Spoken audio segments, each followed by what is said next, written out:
God bless you. God bless the United States of America. Good night, everyone.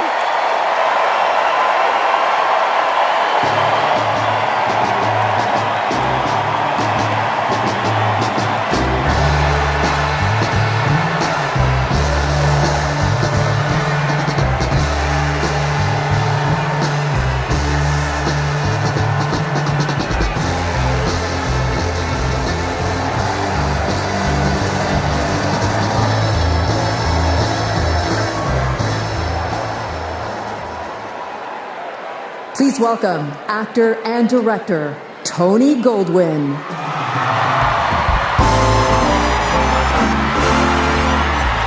Hello, Chicago.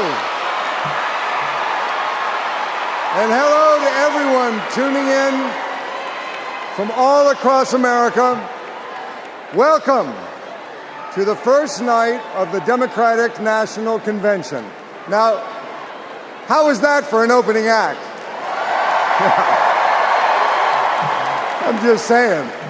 Now, as our Vice President just said, over the next 4 days, we will be bringing folks together from all around the country, people from every walk of life, to talk about this nation we love and about a candidate who has devoted her life to public service, who never shies away from a righteous fight, and who always stands up for the people.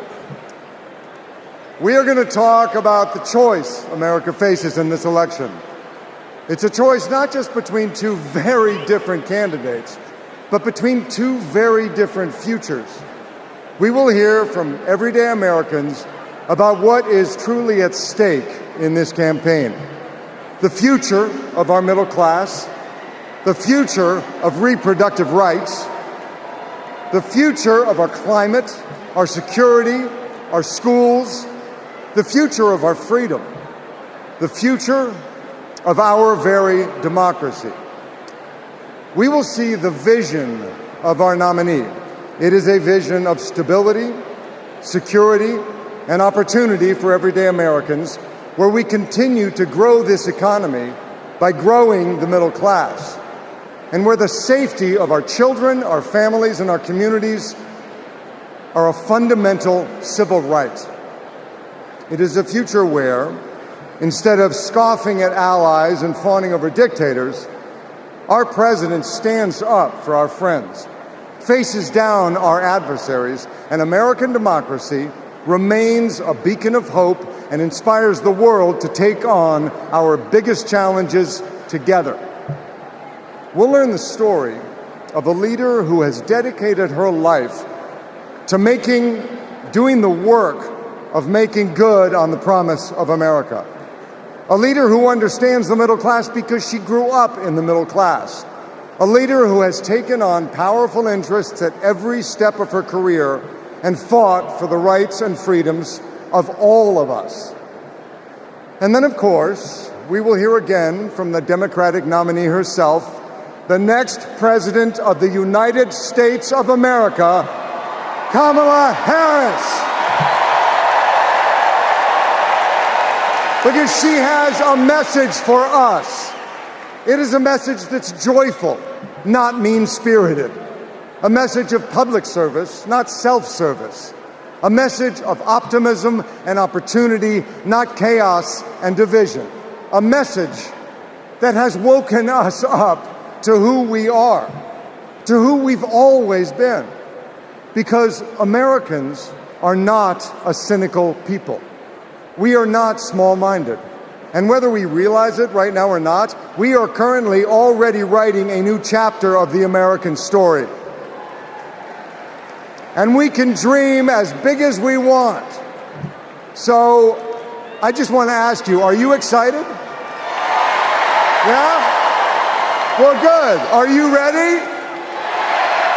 Okay. Well, then I challenge you to make this the moment you get off the sidelines and into the game. So I want you to text JOIN to 30330 and get involved. Because when we fight, what happens? We win. And we are going to win this thing together. And while we're doing it, we are going to have a whole lot of fun. So let's get started.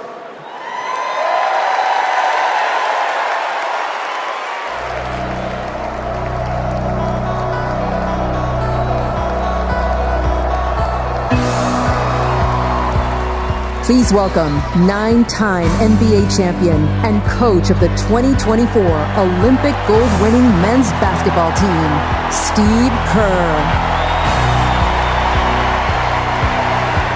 Thank you. Thank you so much.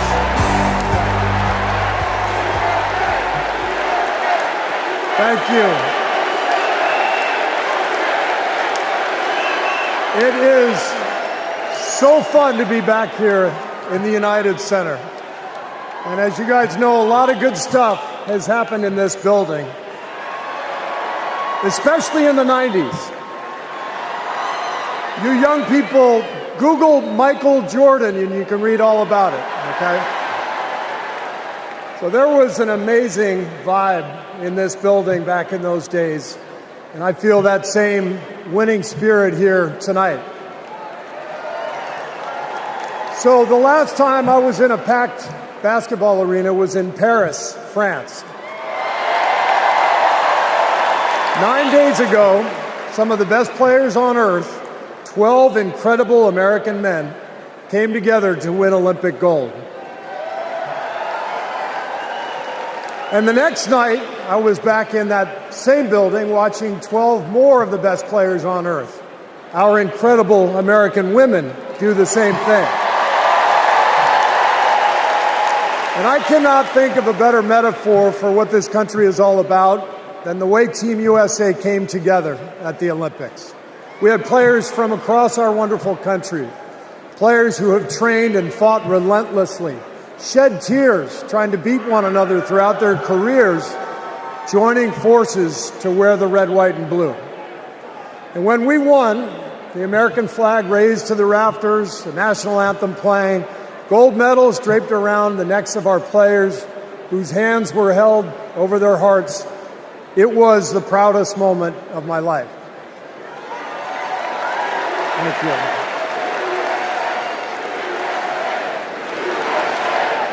Thank you. Now, I could never have imagined that a few days later I would receive an invitation to step into a different kind of arena. And so here I am. I know very well that speaking out about politics these days comes with risks. I can see the shut up and whistle tweets being fired off as we speak. But I also knew as soon as I was asked that it was too important as an American citizen not to speak up in an election of this magnitude.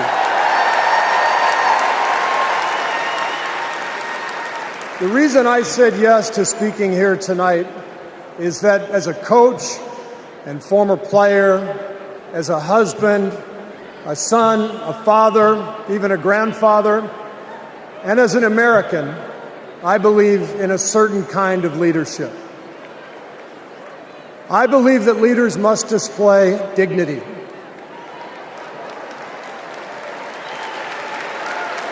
I believe that leaders must tell the truth. I believe that leaders should be able to laugh at themselves. I believe leaders must care for and love the people they are leading. I believe leaders must possess knowledge and expertise, but with the full awareness that none of us has all the answers. And in fact, some of the best answers often come from members of the team. And if you look for those qualities in your friends or your boss or an employee or your child's teacher or your mayor, then shouldn't you want those same qualities in your president? And when you think about it that way, this is no contest. With Kamala Harris and Tim Walz, I see all those qualities. They have devoted their lives to serving other people. Whether Vice President Harris was defending her community in the courtroom or Governor Walz was inspiring the next generation in the classroom or on the field, for that matter. By the way, coach to coach, that guy's awesome. Although, I have to say, Coach Walz, way too much reliance on the blitz in '99 against Mankato East You had a strong defensive line. I would have played more press coverage with your corners and then dropped the safeties into a Tampa 2. That's just me. Sorry. I wanted you to know how I feel every day of the NBA season. All right. But listen, the joy, the compassion, the commitment to our country that we saw at the Olympics, that is what Kamala Harris and Tim Walz have.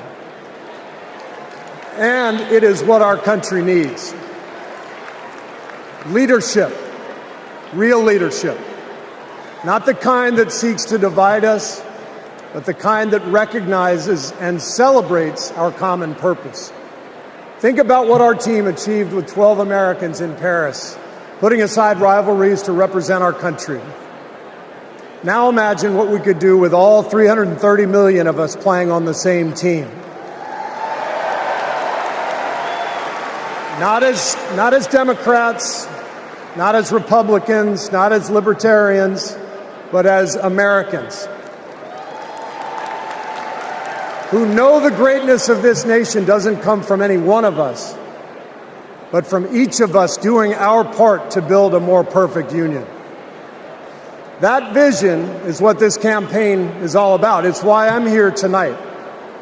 And it's why I'll be getting out every day to help people get out and vote on November 5th and elect Kamala Harris and Tim Walz as the next president and vice president of the United States.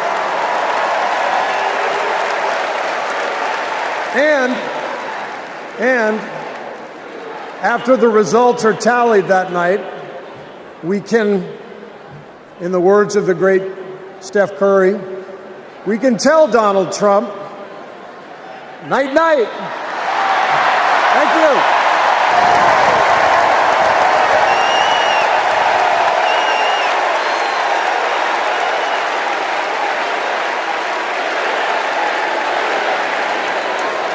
Let me tell you folks in Ohio and in this area, don't sell your house. Do not sell it.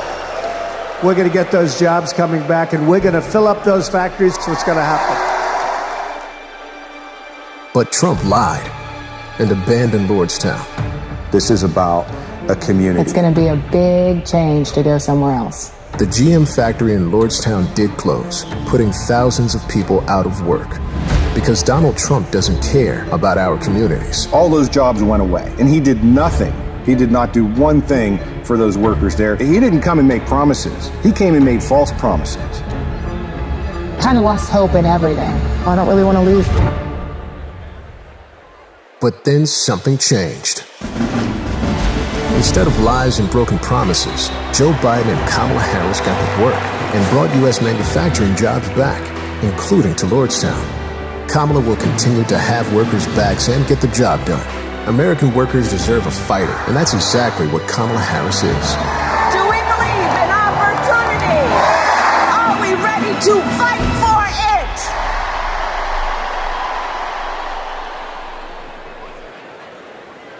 Please welcome United Auto Workers President Shawn Fain.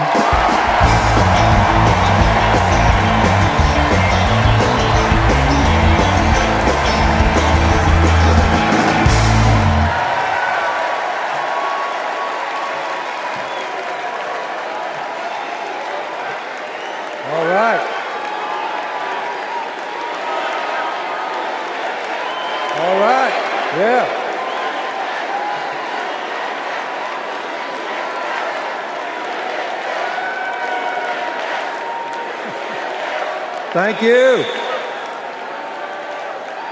Good evening, America, and good evening to the people that make this world move, the working class.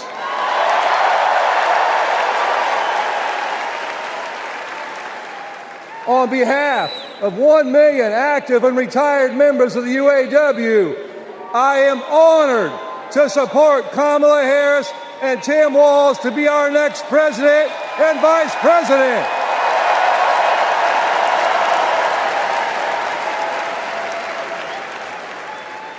And I want to say thank you to Joe Biden for making history by walking the picket line with the UAW.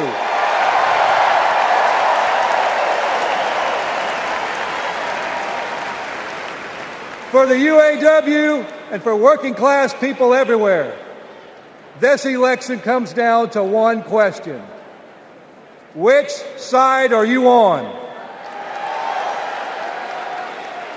On one side, we have Kamala Harris and Tim Walz, who have stood shoulder to shoulder with the working class. On the other side, we have Trump and Vance, two lapdogs for the billionaire class who only serve themselves. So for us in the labor movement, it's real simple. Kamala Harris is one of us.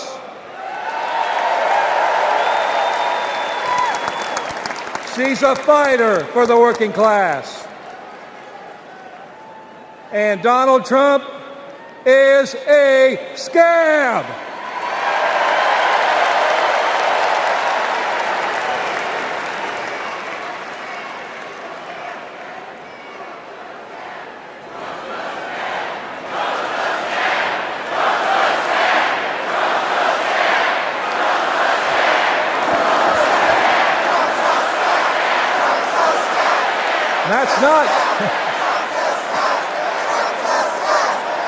That's not just my opinion, that's a fact. All we have to do is look at the track record. When Donald Trump was president, corporate America ran wild. Donald Trump did not bring back the auto industry. When Donald Trump was president, auto plants closed. Trump did nothing. Trump told workers in Lordstown, Ohio, that he would be bringing all the auto jobs back. And Trump did nothing. In 2019, General Motor workers went on strike for 40 days for good jobs and a better life. And Trump did nothing. Talk is cheap. But in 2019, you know who was on the picket line standing shoulder to shoulder with auto workers? I'll give you a clue. Her initials are Kamala Harris. In 2023, who helped bring jobs back to Lordstown, Ohio? Kamala Harris. And in 2024, who will stand with the working class in our fight for justice? Kamala Harris. And that's the difference. Donald Trump is all talk, and Kamala Harris walks the walk.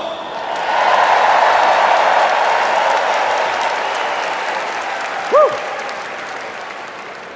In the words of the great American poet, Nellie, it's getting hot in here.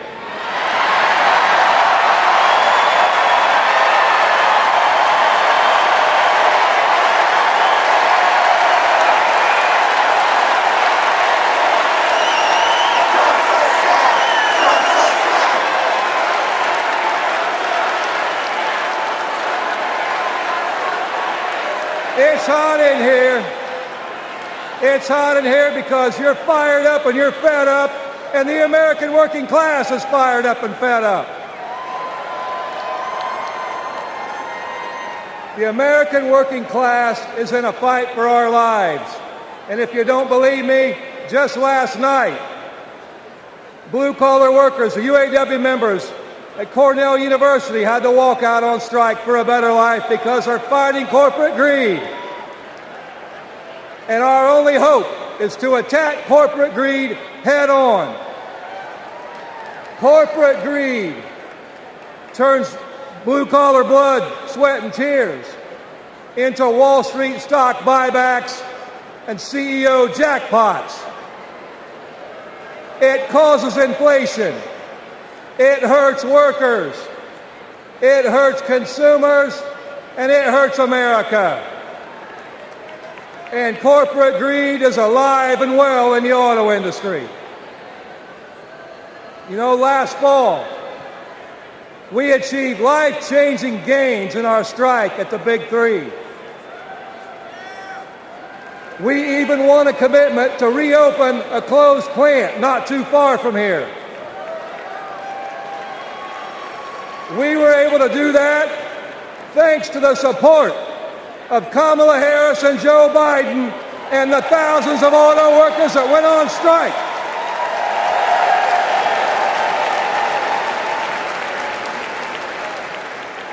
But a year later, one company wants to go back on their commitments in our contract.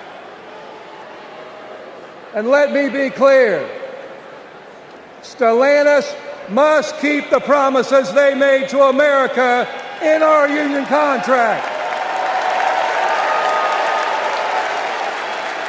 And the UAW will take whatever action necessary at Stellantis or any other corporation to stand up and hold corporate America accountable. And when the UAW stands up, we know who stands with us and who stands against us. Donald Trump laughs about firing workers who go on strike.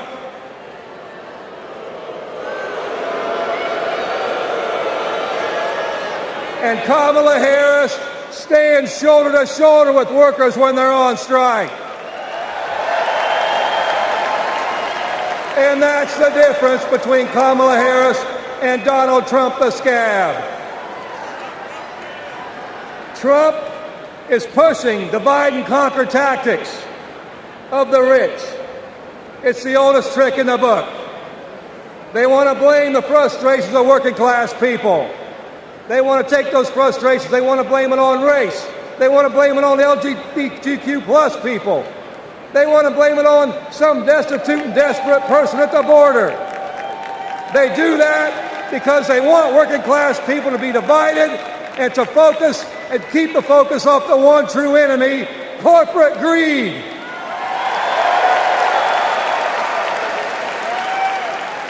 The rich think we're stupid, but working class Americans see this for what it is. This is our generation's defining moment. So I have a question for you. Are you ready to stand up, speak up, and show up and put Kamala Harris and Tim Walz in the White House?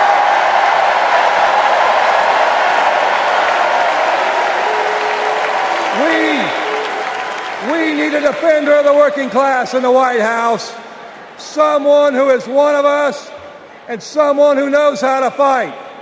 And that fighter is the next President of the United States, Kamala Harris. Thank you.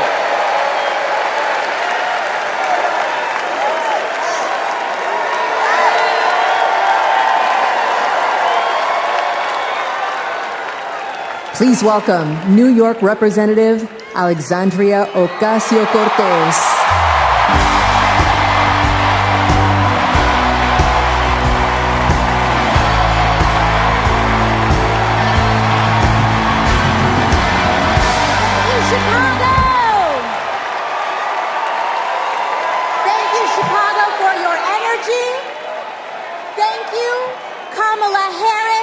Tim Walz for your vision.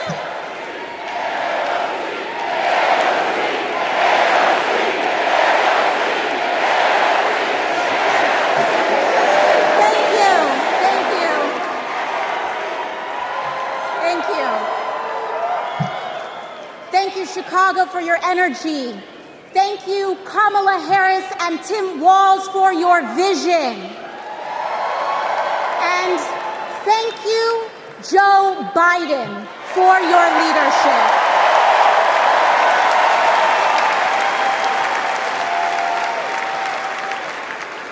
You know, 6 years ago, I was taking omelet orders as a waitress in New York City. I didn't have health insurance. My family was fighting off foreclosure, and we were struggling with bills after my dad passed away unexpectedly from cancer. Like millions of Americans, we were just looking for an honest shake. And we were tired of a cynical politics that seemed blind to the realities of working people. It was then, only through the miracles of democracy and community, that the good people of the Bronx and Queens chose someone like me to elect them in Congress.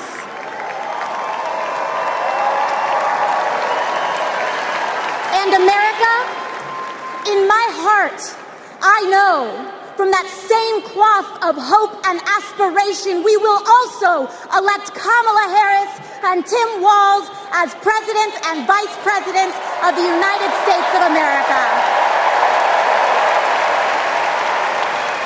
I am here tonight because America has before us a rare and precious opportunity. In Kamala Harris, we have a chance to elect a president who is for the middle class because she is from the middle class. She understands the urgency of rent checks and groceries and prescriptions. She is as committed to our reproductive and civil rights as she is to taking on corporate greed. And she is working tirelessly to secure a ceasefire in Gaza and bringing hostages home.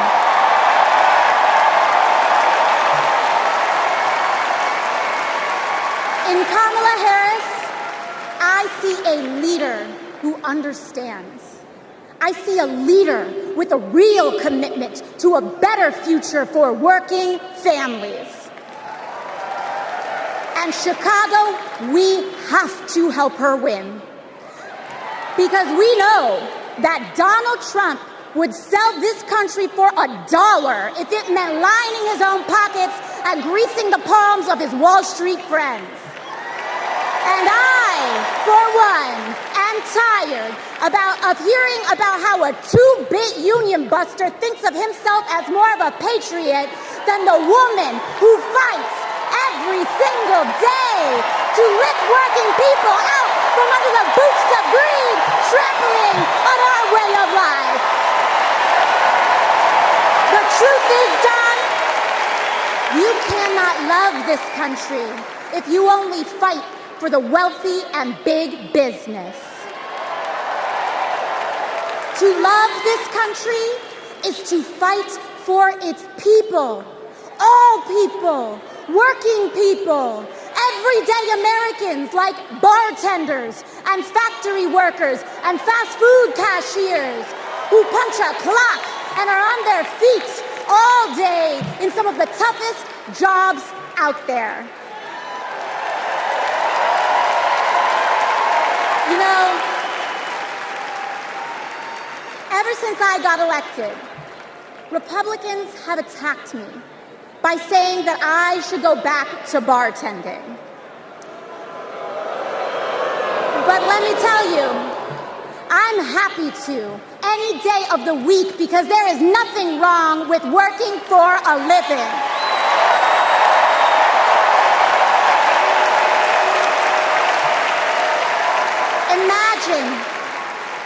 Imagine having leaders in the White House who understand that. Leaders like Kamala and Tim.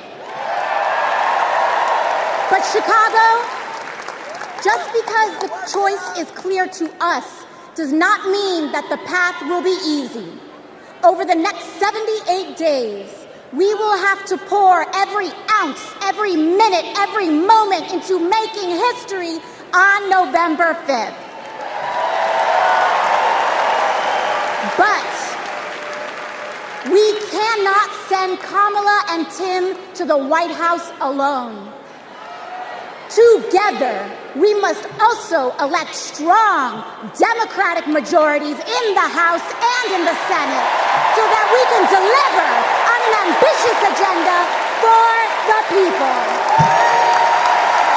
Because if you are a working parent trying to afford rent and childcare, Kamala is for you. If you are a senior who had to go back to work because your retirement didn't stretch far enough, Kamala is for you. If you're an immigrant family just starting your American story, Kamala is for you. America, when we knock on our neighbor's door, organize our communities, and elect Kamala Harris to the presidency on November 5th, we will send a loud message that the people of this nation will not go back. We choose a new path and open the door to a new day, one that is for the people and by the people. Thank you. Thank you very much. God bless. God bless you all.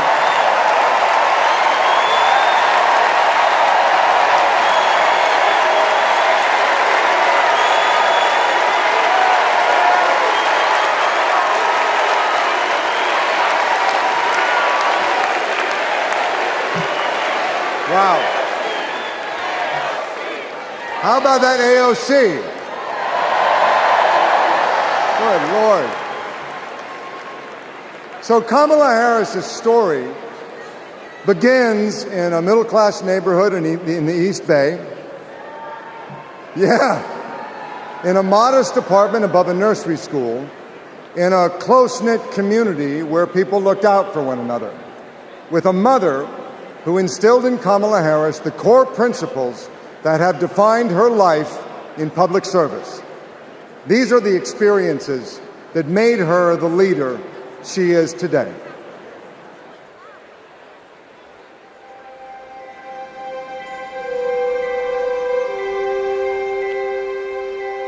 The neighborhood we grew up in was a very hardworking, middle-class, tight-knit community.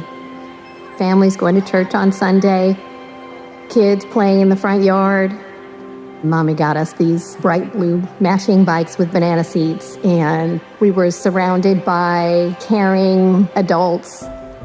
This neighborhood on Bancroft Way, we've spent so much time here. Behind me is where it all began. Her mom, Shamala, rented the apartment that was above the Shelton's nursery. So in the beginning, Mrs. Shelton used to babysit the girls. Shama was a single mom. Life was not easy for them, but she loved her daughters fiercely. Kamala herself says that her mom told her that she may be the first to do many things, but to make sure that she's not the last. She's always been that kind of person, a true leader, and very protective of her friends and her family. When Kamala was all of 4 years old, her best friend in kindergarten, Stacy Johnson, got into something with another kid on the playground. This one particular day, we had made some clay art, and this one boy in our class had taken mine for whatever reason and threw it on the ground, and it shattered. So Kamala, being very protective, just jumped in front of me and stood up to him. To me, that shows the kind of person that she has always been, to stand up to the bully and to stand up for the underdog and to stand up for what is right. Kamala carries the lessons of our mother, the fighting spirit of our mother, the compassion, and I have seen it over and over again in our growing up. When we were in high school, my sister's friend, Wanda, was being molested by a family member, and Kamala just jumped in. She wanted her to come and stay with us, and Mommy said, of course. That is Kamala.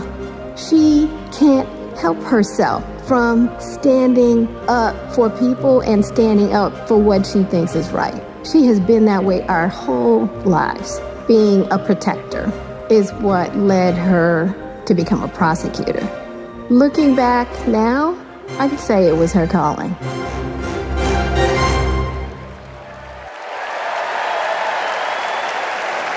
Please welcome Stacey Johnson Batiste and Doris Johnson.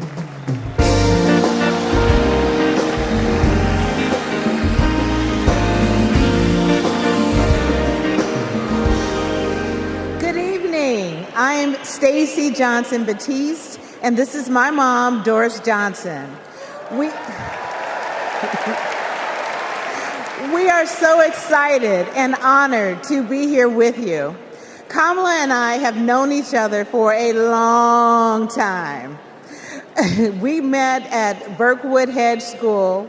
We hit it off immediately and became each other's very first best friends.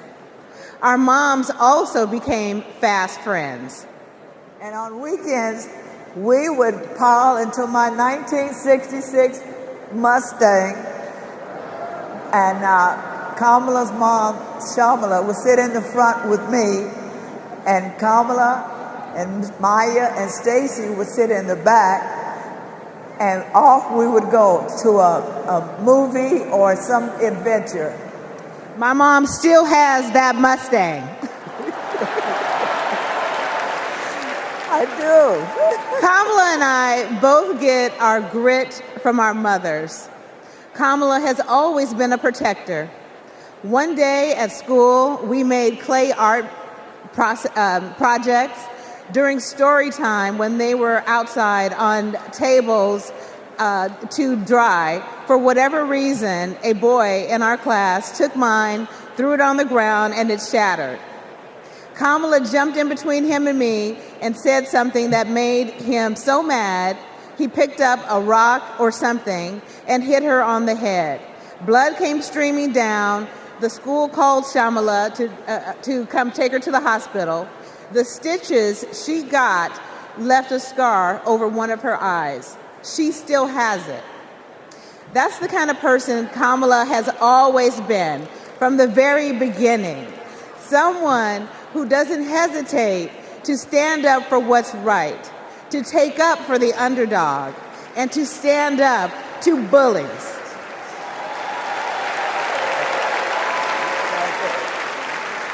I have seen it time and again, whether the bully is an individual, a gang, or a corporation. She fights for all of us. Before we go, I know my mom has one more thing to say. Kamala, your mom would be so proud of you.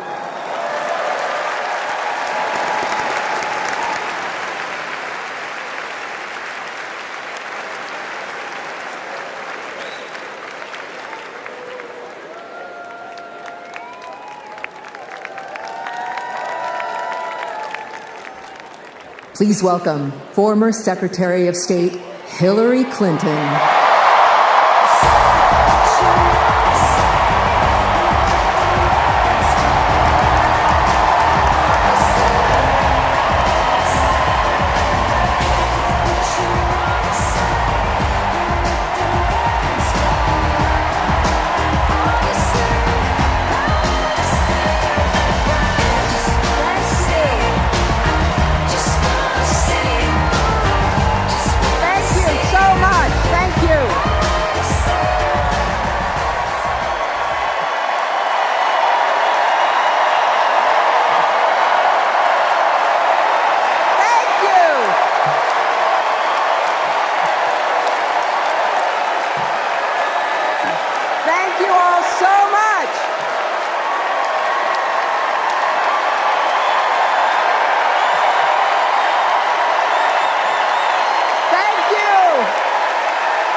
Wow.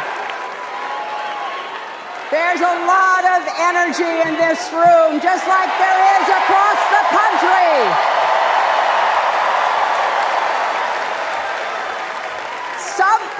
Something is happening in America. You can feel it. Something we've worked for and dreamed of for a long time. First, though, let's salute President Biden.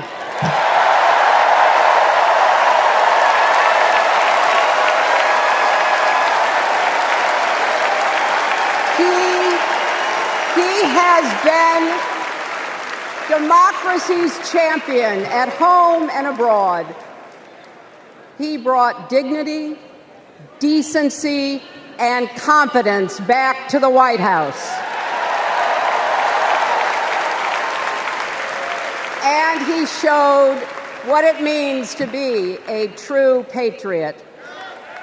Thank you, Joe Biden, for your lifetime of service and leadership.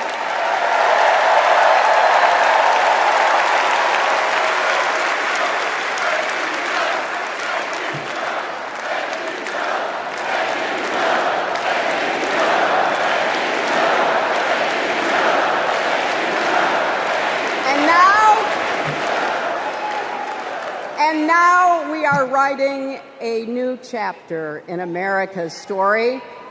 You know, my mother Dorothy was born right here in Chicago before women had the right to vote. That changed 104 years ago yesterday. Think about it. Tennessee became the final state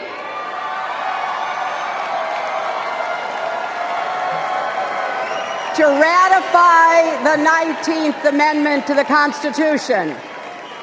The state legislature was deadlocked until one lawmaker's mother, a widow who read 3 newspapers a day, sent a letter to her son. "No more delays," she wrote. "Give us the vote." And since that day, every generation has carried the torch forward. In 1972, a fearless black congresswoman named Shirley Chisholm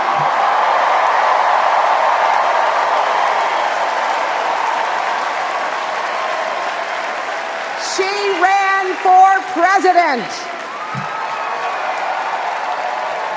And her determination let me and millions of others dream bigger, not just because of who she was, but because of who she fought for.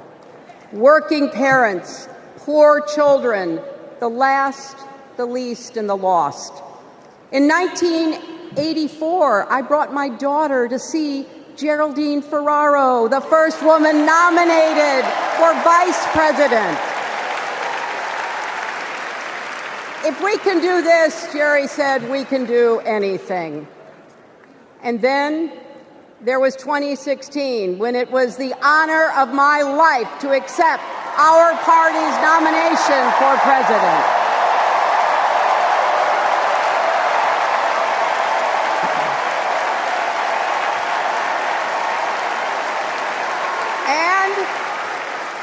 And nearly 66 million Americans voted for a future where there are no ceilings on our dreams.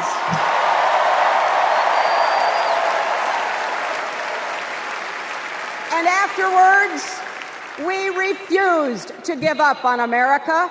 Millions marched, many ran for office. We kept our eyes on the future. Well, my friends, the future is here.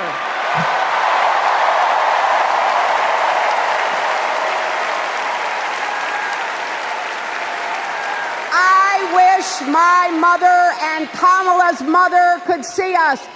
They would say, keep going. Shirley and Jerry would say, keep going.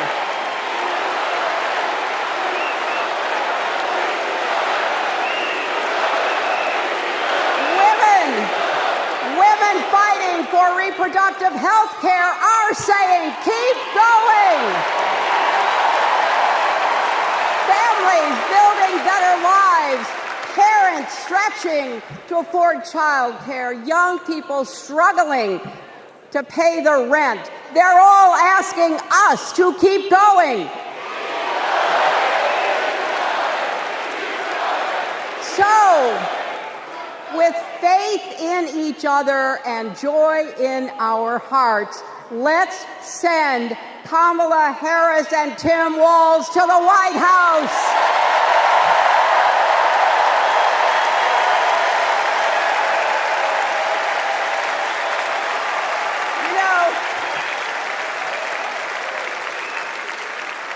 The story of my life and the history of our country is that progress is possible but not guaranteed. We have to fight for it and never, ever give up. There is always a choice. Do we push forward or pull back? Come together as we the people, or split into us versus them? That's the choice we face in this election. Kamala has the character, experience, and vision to lead us forward.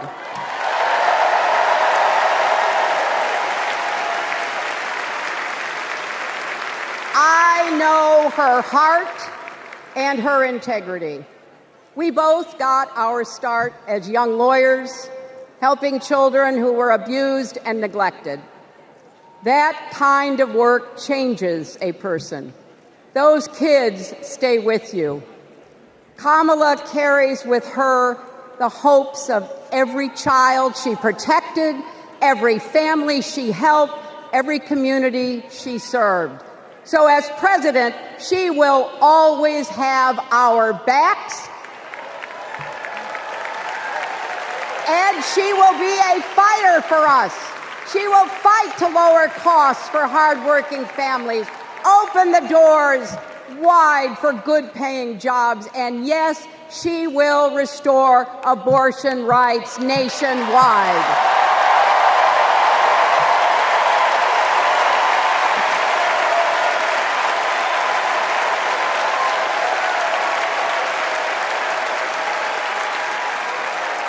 As a prosecutor, Kamala locked up murderers and drug traffickers. She will never rest in defense of our freedom and safety. Donald Trump fell asleep at his own trial, and when he woke up, he made his own kind of history, the first person to run for president with 34 felony convictions.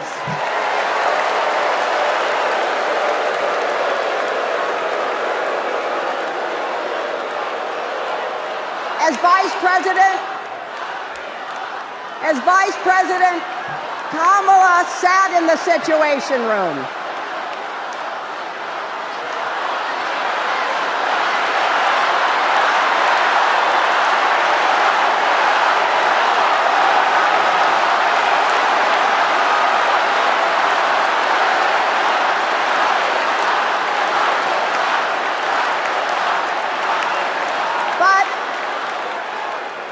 We also know, as Vice President, Kamala sat in the Situation Room and stood for America's values. I know what it takes, and I can tell you, as Commander-in-Chief, Kamala won't disrespect our military and our veterans.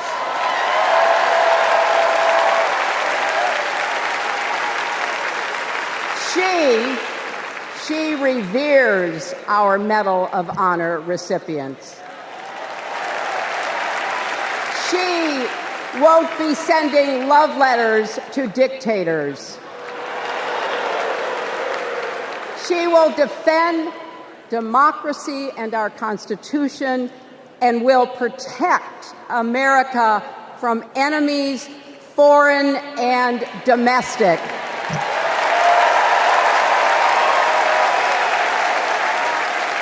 Think about it. The Constitution says the president's job is to take care that the laws be faithfully executed. Those are the words of our founders. Take care. Just look at the candidates. Kamala cares about kids and families, cares about America. Donald only cares about himself. On her first day in court, Kamala said 5 words that still guide her. Kamala Harris, for the people. That is something that Donald Trump will never understand.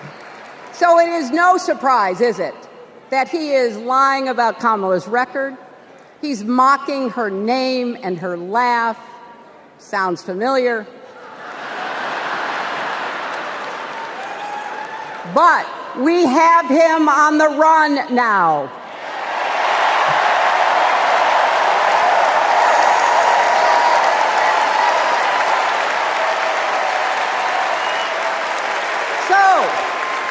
So, no matter what the polls say, we can't let up. We can't get driven down crazy conspiracy rabbit holes. We have to fight for the truth. We have to fight for Kamala as she will fight for us. Because you know what? It still takes a village to raise a family, heal a country, and win a campaign.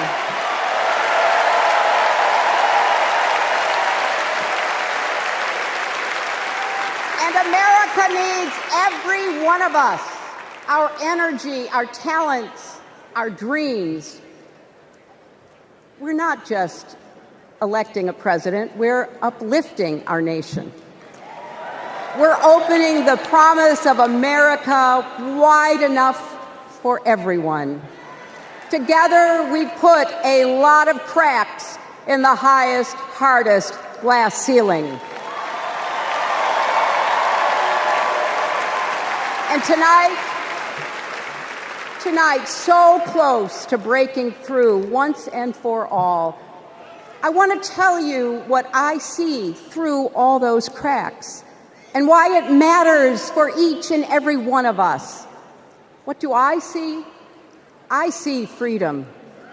I see the freedom to make our own decisions about our health, our lives, our loves, our families.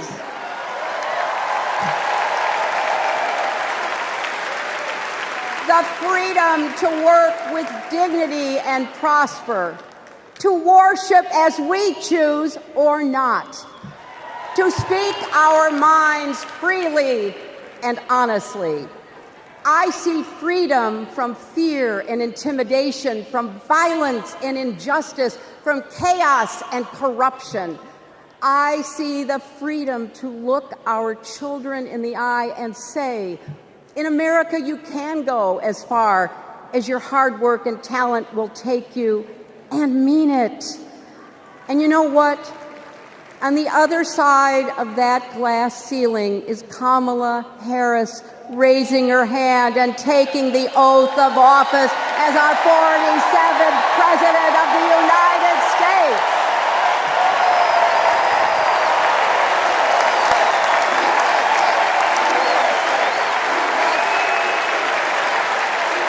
Because, my friends, when a barrier falls for one of us, it falls. It falls and clears the way for all of us.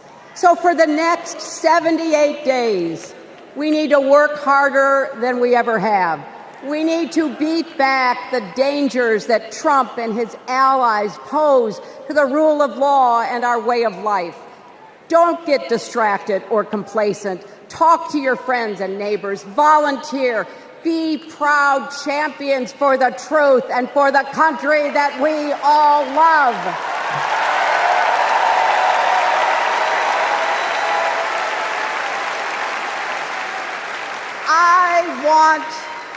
I want my grandchildren and their grandchildren to know I was here at this moment, that we were here, and that we were with Kamala Harris every step of the way. This is our time, America. This is when we stand up. This is when we break through. The future is here. It's in our grasp. Let's go win it.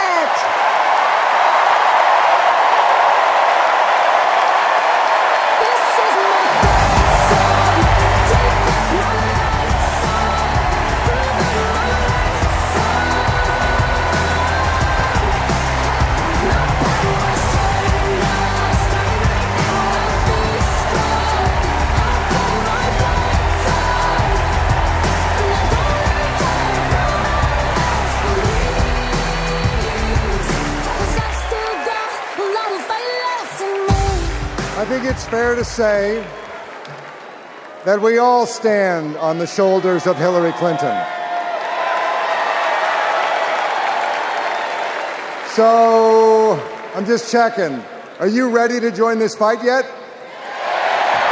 Okay, that's the answer I was looking for. So I want you to text JOIN to 30330 and get involved. Now, what does fighting for the people exactly look like? Let's go back to 2011 when Kamala Harris was Attorney General of California. The housing crisis had devastated American families, and the big banks had forced Californians out of their homes. Well, Kamala Harris stood up to those banks, and she secured a $20 billion settlement for California families. That is fighting for the people. And that is something that our next speaker knows all about. Please welcome the fearless fighter from South Carolina, Congressman Jim Clyburn.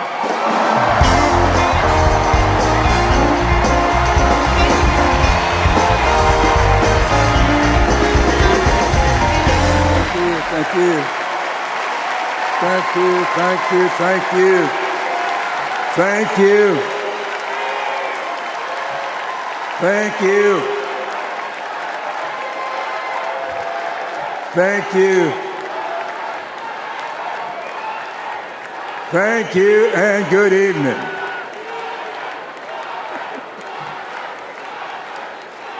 Thank you, South Carolina. Thank you.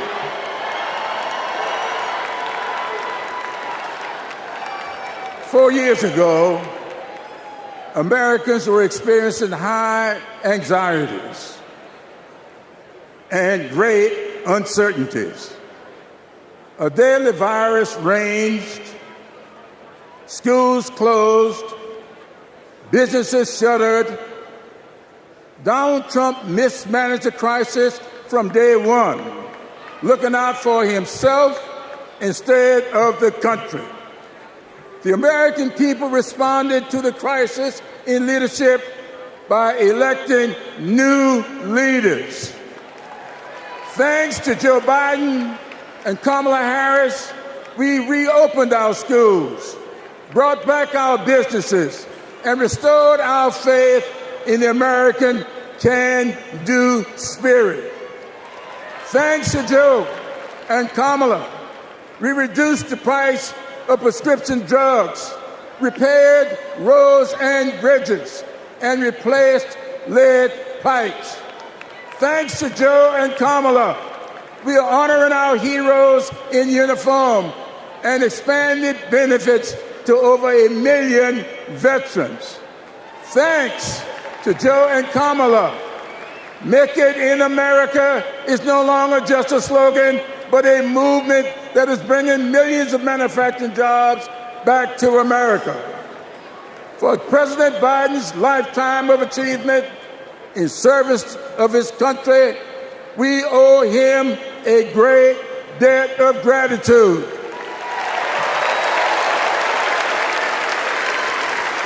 And we're all grateful for one of the best decisions he made, selecting Kamala Harris as his vice president and endorsing her to succeed him.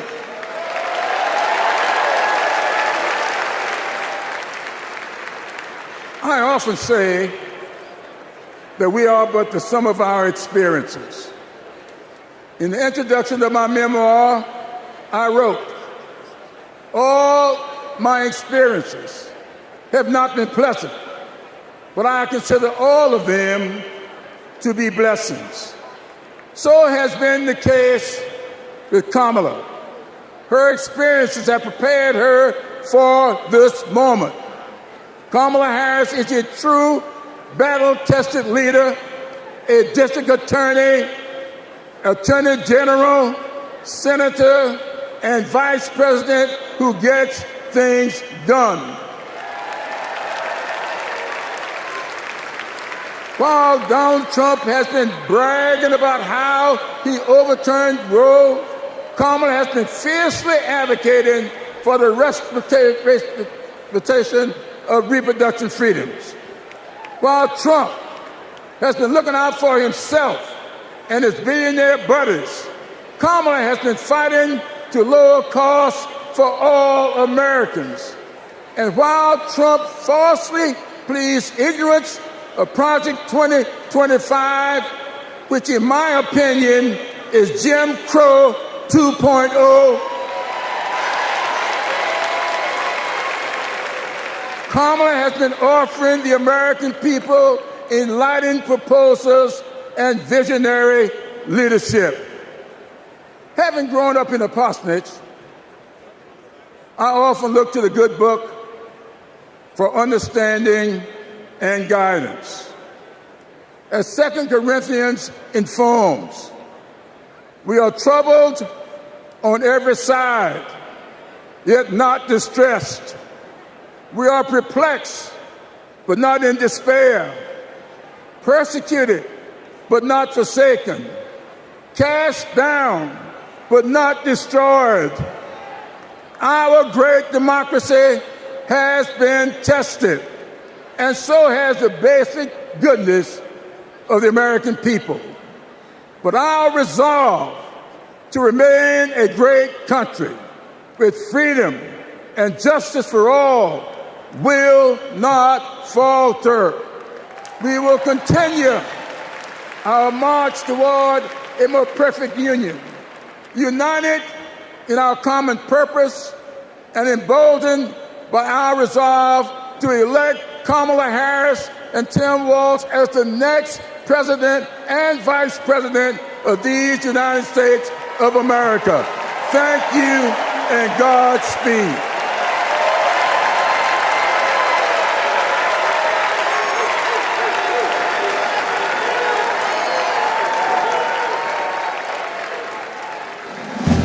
In the criminal justice system, the people are represented by two separate yet equally important groups: the police who investigate crime and the district attorneys who prosecute the offenders.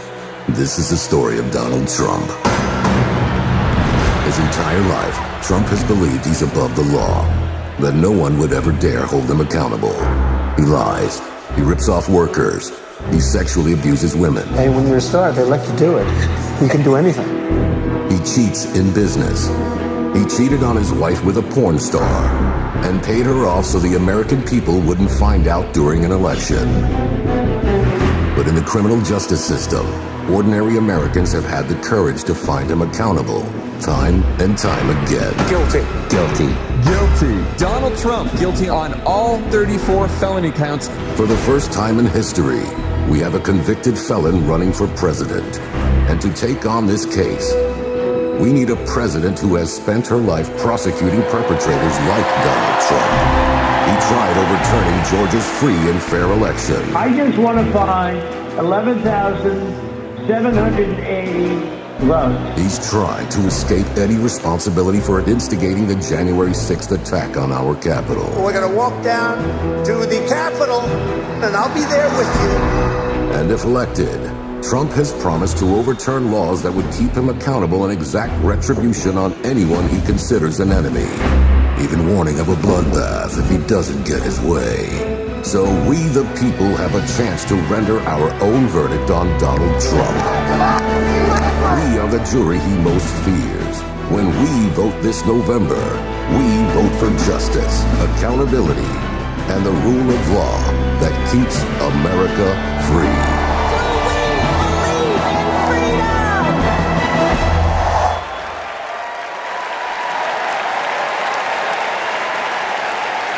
Please welcome Maryland Representative Jamie Raskin.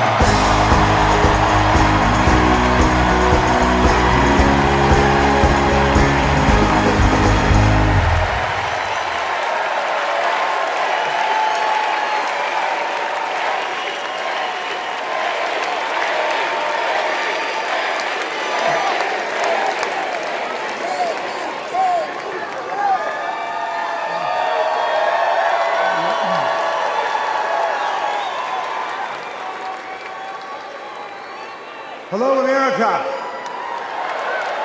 And welcome to the Democracy Convention. Welcome to the Freedom Convention. And thank you for the beautiful weather, Chicago. It's been a little rough on Capitol Hill, where it's not just the heat, it's the stupidity. Now, we meet in this great city tonight where Abraham Lincoln was nominated in 1860 to save the Union from fanatical insurrectionists, and where Franklin D. Roosevelt was renominated by Democrats in 1940 to defeat fascist dictators. Now, we fight in our time to defend our freedom and our democracy against the banana Republicans who have converted Lincoln's party into a dangerous cult of personality.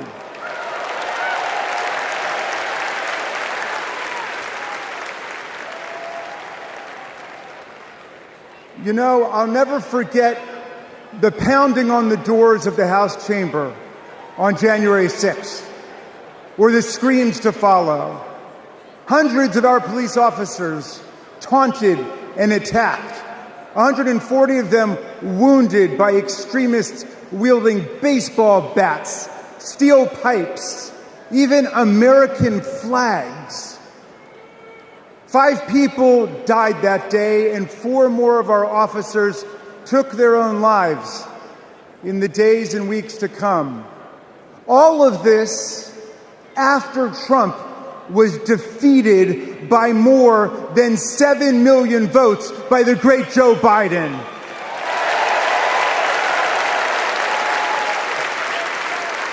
It was after 80 judges rejected every ridiculous claim raised by this sore loser who does not know how to take no for an answer from American voters, American courts, or American women.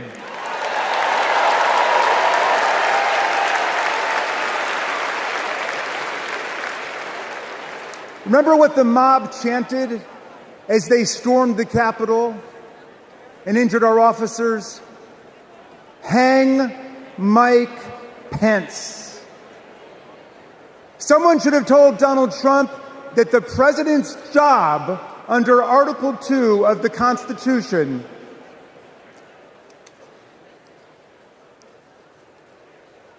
Someone should have told Donald Trump that the president's job under Article 2 of the Constitution is to take care that the laws are faithfully executed, not that the vice president is executed.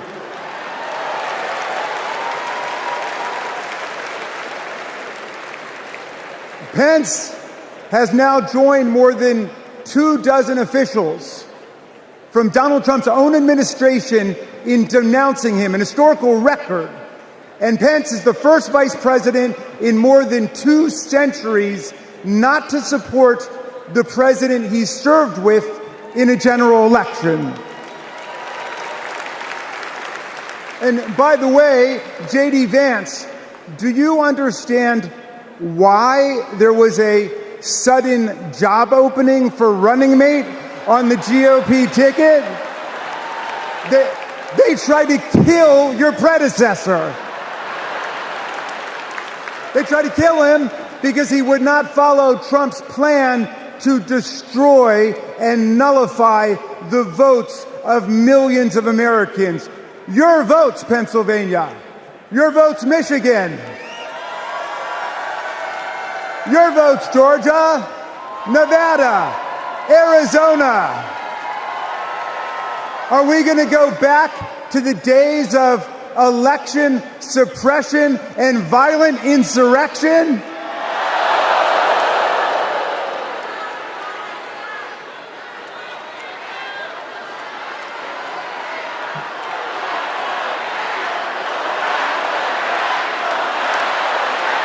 We're not going back.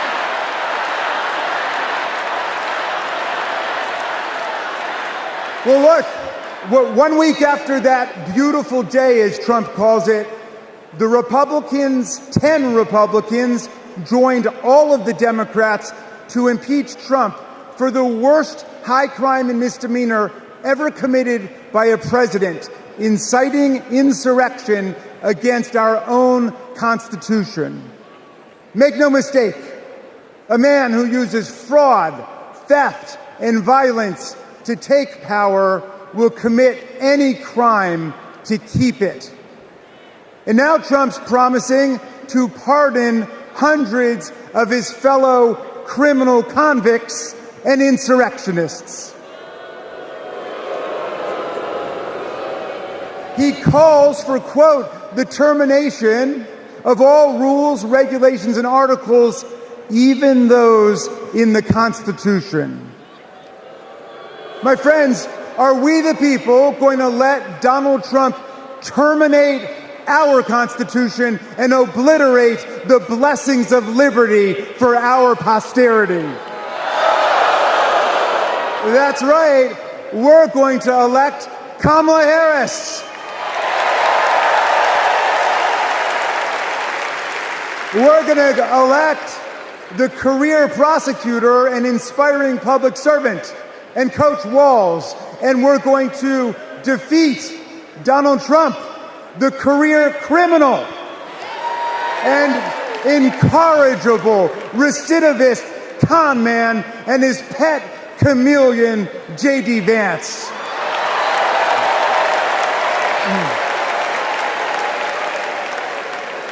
And America, let's make it a landslide so big that Donald Trump and his kangaroo court Supreme Court justices cannot even try to steal it.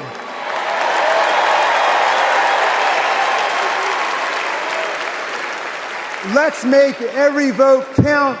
Let's make sure every vote is counted. Let's let freedom ring, and let's let democracy work in America.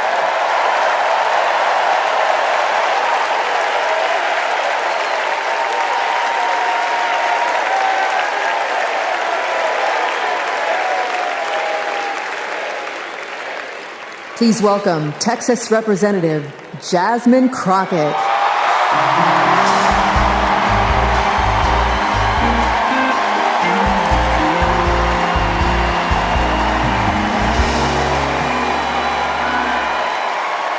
Well, good evening, America!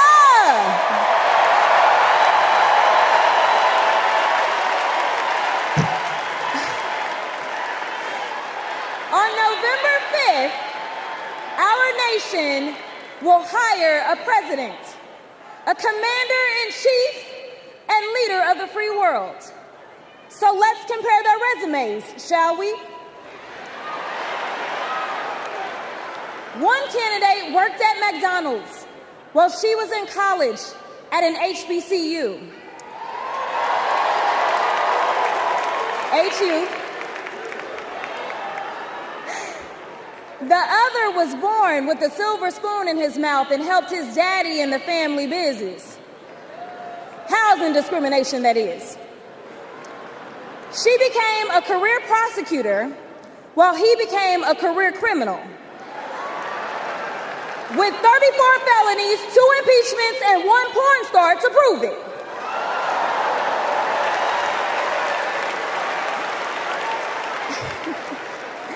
Her entire career as an elected district attorney, attorney general, and senator, she's always worked for one client, the people. Meanwhile, he's a 78-year-old, lifelong predator, fraudster, and cheat, known for inciting violent mobs. Listen, y'all, he's only looked out for one person, himself. As women are dying, he is bragging about overturning Roe. And y'all know I come from Texas. And right now in Texas, come on, Texas. But right now in Texas, they want to institute the death penalty. That is a problem. While Kamala Harris is fighting for our reproductive rights to be restored. She is also the leader we need on the global stage. She helped secure the release of Americans wrongfully detained in Russia. At the same time, he cozies up to his role model, Vladimir Putin, and MAGA holds legislation hostage here at home, critical resources to secure the border, military aid to Ukraine, and even the Farm Bill. She's lived the American dream while he's been America's nightmare.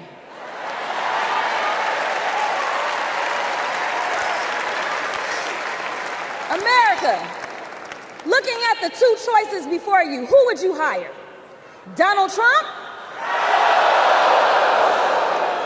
or Kamala Harris?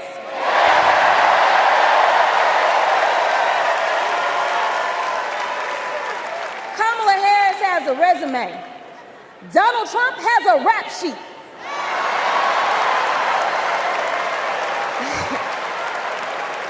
She presides over the Senate while he keeps our national secrets next to his thinking chair. Y'all know what I said that other time. In Mar-a-Lago. While Donald Trump wants to put our 1787 Constitution through his Project 2025 paper shredder and make every day January 6th, Kamala Harris is fighting to fulfill the promise of America. In the real world, this wouldn't even be close. But this election is. Don't make a mistake. We are the underdogs in this fight, even though there is only one person qualified, only one person who's done the work and who has delivered the results. And she needs you. She needs your one vote this November. Can we count on you?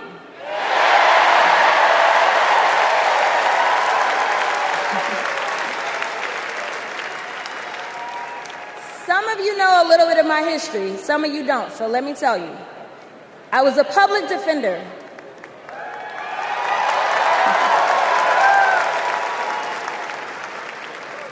I did criminal defense as well as practiced civil rights law for almost 2 decades. I know a good prosecutor when I see one. Kamala Harris is the kind of prosecutor we long for in the cases like those of Breonna Taylor. Yeah. She was the first attorney general in the nation to order that her officers wear body cams, and she started the Back on Track program to reduce recidivism.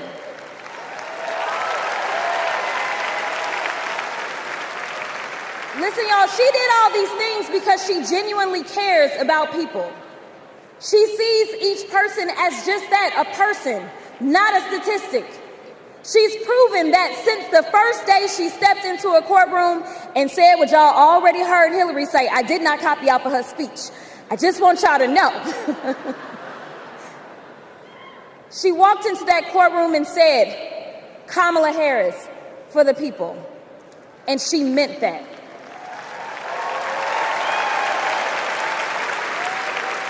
Many of you know her credentials, but what I love about Kamala Harris goes beyond her resume, is that she sees the humanity in everyone. She's the only candidate in this race who is capable of empathy. When I first got to Congress, I wasn't sure I made the right decision. The Chaos Caucus couldn't elect a speaker, and the Oversight Committee was unhinged. I was going through all of this when I visited the Vice President's residence for the first time. As I approached Vice President Harris for our official photo, she turned to me and asked, "What's wrong?" Mind you, we'd never met, but she saw right through me. She saw the distress. I immediately began crying.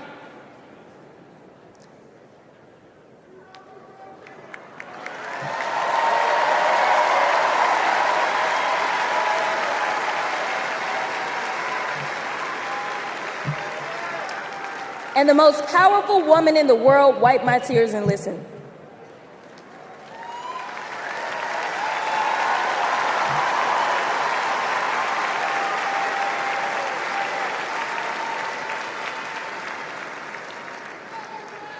It's so hard for me to tell this story.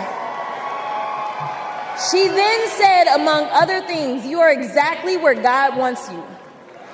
Your district chose you because they believe in you, and so do I."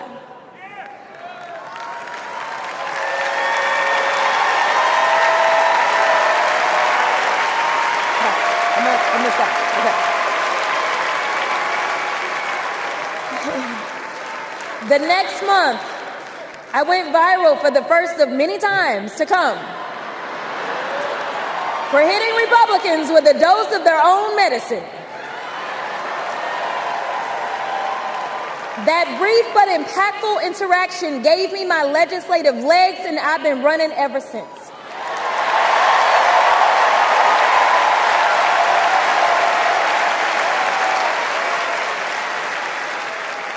The question before us is, will a vindictive, vile villain violate voters' vision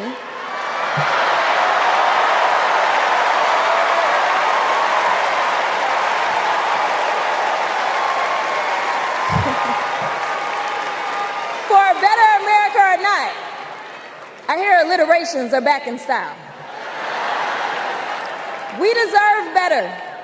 We deserve a president who can be a bright light in a sea of darkness. One who will pull us forward, because we won't go back. Amanda Gorman said it best: "There's always light if only we are brave enough to see it. If only we are brave enough to be it." Kamala Harris showed me that light. And America, when she is our president, together we will shine as that beacon of hope and freedom around the world once more. God bless y'all.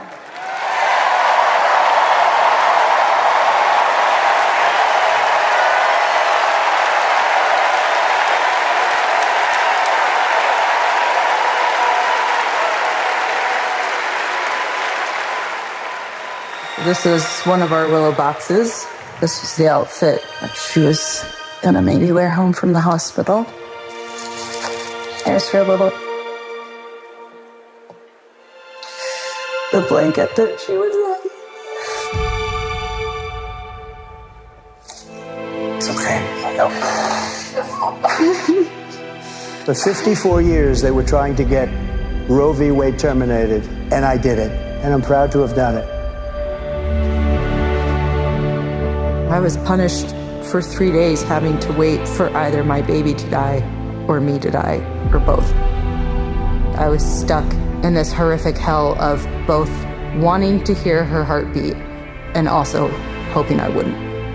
There has to be some form of punishment. For the woman? Yeah, there has to be some form. I almost died because doctors were forced to follow Trump's abortion ban. Kamala will protect a woman's right to choose. We trust women to make decisions about their own body and not have their government tell them what to do. I have so much faith in her. And when Congress passes a law to restore reproductive freedoms, as President of the United States, I will sign it into law. We have to fight for Kamala Harris, our rights, our freedoms, and frankly, our lives. Everything is on the line.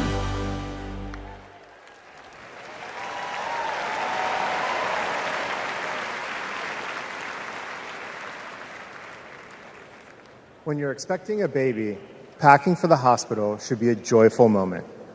For us, it was different.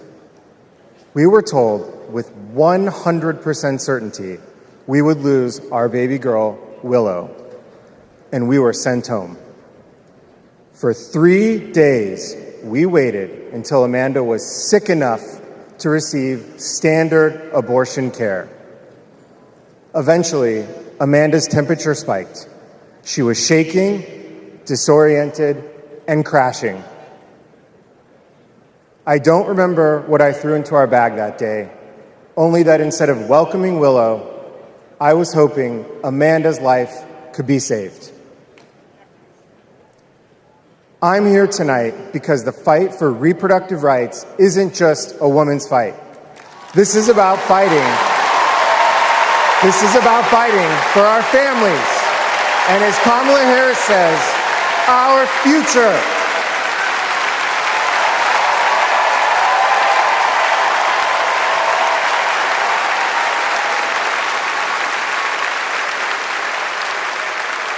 Every time I share our story, my heart breaks. For the baby girl we wanted desperately, for the doctors and nurses who couldn't help me deliver her safely, for Josh, who feared he would lose me too. But I was lucky. I lived. So I'll continue sharing our story, standing with women and families across the country. Today, because of Donald Trump, more than 1 in 3 women of reproductive age in America lives under an abortion ban. A second Trump term would rip away even more of our rights. Passing a national abortion ban, letting states monitor pregnancies and prosecute doctors, restricting birth control and fertility treatments. We cannot let that happen. We need to vote as if lives depend on it, because they do.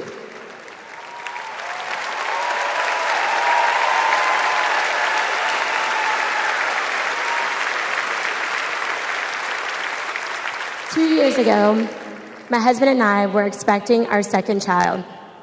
Our daughter, Lauren, couldn't wait to be a big sister. I was getting ready for her 4th birthday party when something didn't feel right. 2 emergency rooms sent me away. Because of Louisiana's abortion ban, no one would confirm that I was miscarrying. I was in pain, bleeding so much my husband feared for my life. No woman should experience what I endured, but too many have. They write to me saying, "What happened to you happened to me." Sometimes they're miscarrying, scared to tell anyone, even their doctors. Our daughters deserve better. America deserves better.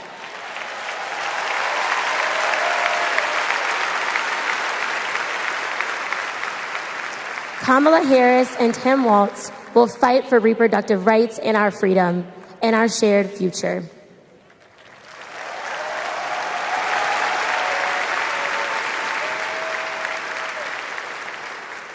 Growing up, I was an all-American girl. Varsity soccer captain, cheerleading captain, homecoming queen, and survivor.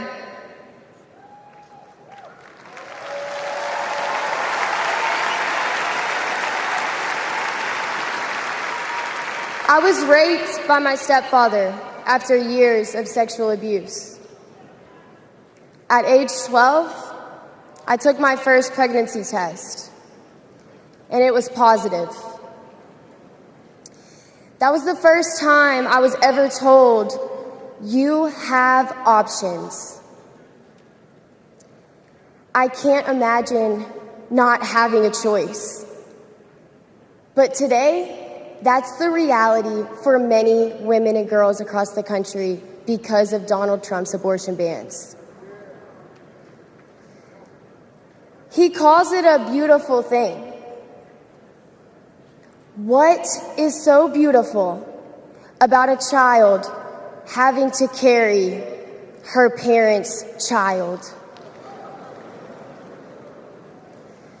There are other survivors out there who have no options.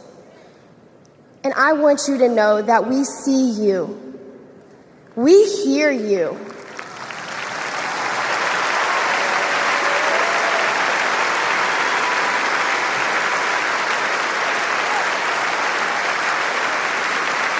Kamala Harris will sign a national law to restore the right to an abortion.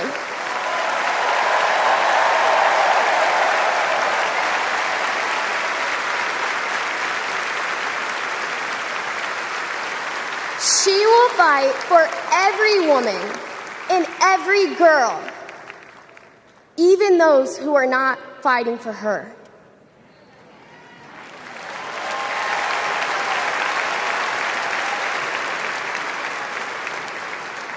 And now, I am honored to introduce another champion for women, a leader who's fought for me and for so many others, Governor Andy Beshear.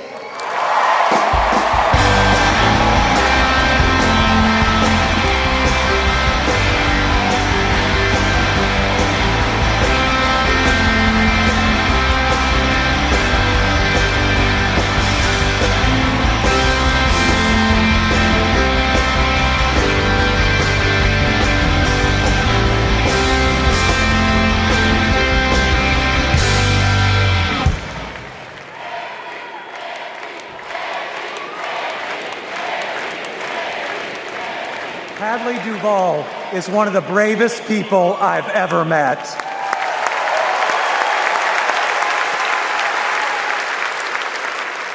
I'm amazed at the courage it takes to share her pain, to share her truth.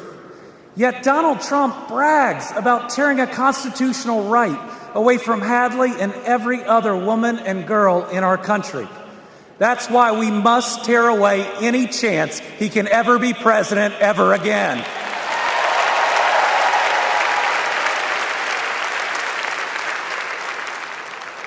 In 21 states, Trump's actions have resulted in extreme bans on abortion in my state, even in cases of rape, incest, and non-viable pregnancies. That leaves 12-year-old girls like Hadley with no options.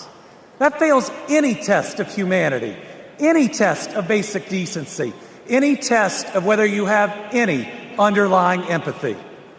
Thankfully, this extremism is being soundly rejected all over our country.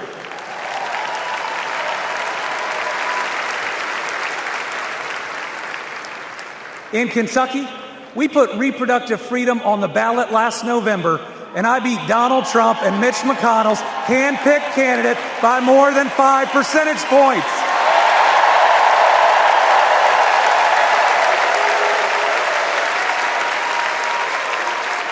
This November, we're going to beat them again. Elect Kamala Harris and Tim Walz and protect reproductive freedom. Folks, Donald Trump appointed the Supreme Court justices who got us into this mess. His Project 2025 goes even further. Here's the thing. Trump and Vance simply don't believe in your freedom. Trump says people are absolutely thrilled that women have their basic rights eliminated. J.D. Vance says women should stay in violent marriages and that pregnancies resulting from rape are simply inconvenient. Their policies give rapists more rights than their victims. That's not inconvenient, it's just plain wrong.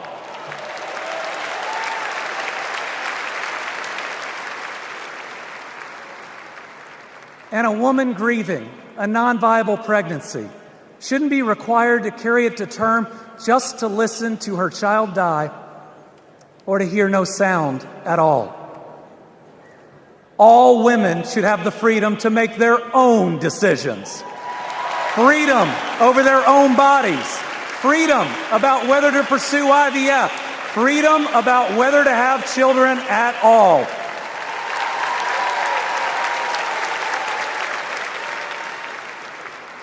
How we treat people transcends party lines. It goes right to the heart of who we are. My faith teaches me the golden rule that I am to love my neighbor as myself. In the parable of the Good Samaritan says we are all each other's neighbors. So I want anyone watching tonight, Republican, Independent, Democrat, to know that you are welcome here.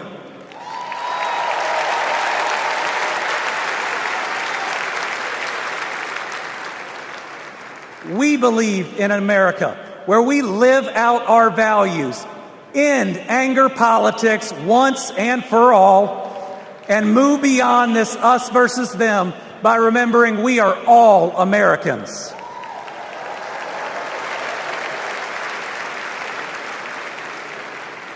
That's how Joe Biden and Kamala Harris lead.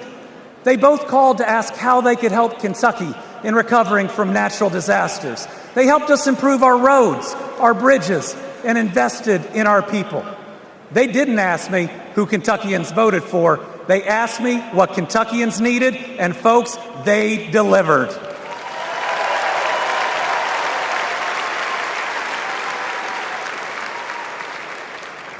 Kamala Harris gets it. She knows we must move beyond anger, extremism, and division, that everyone has dignity and deserves respect. America, we're going to win.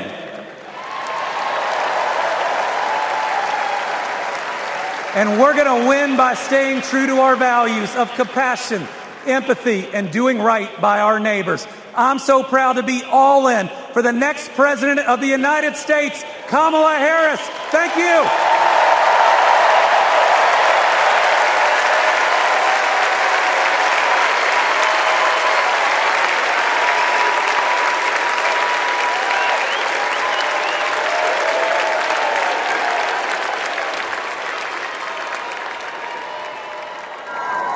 Please welcome Georgia Senator Raphael Warnock.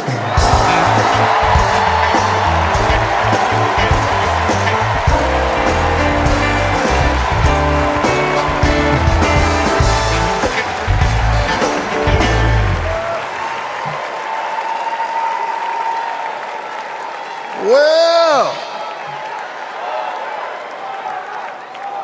hello, America.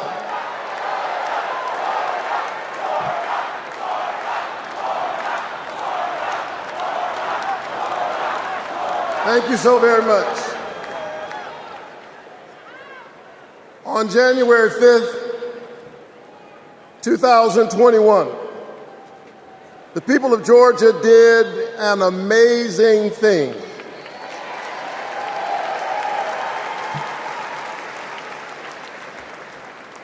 They sent a black kid who grew up in public housing and the Jewish son of an immigrant to the United States Senate in one fell swoop.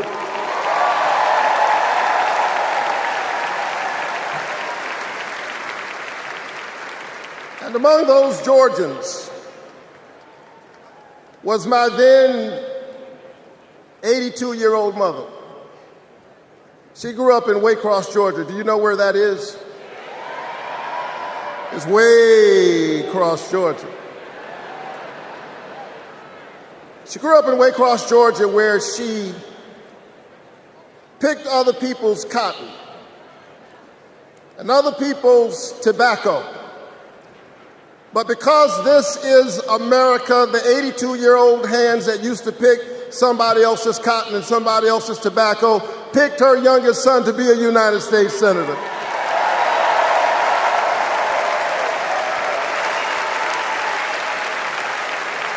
This is my America. Thank you, Mom. Thank you, Georgia. Thank you, America, for raising your voice and using your vote. A vote is a kind of prayer for the world we desire for ourselves and for our children, and our prayers are stronger when we pray together.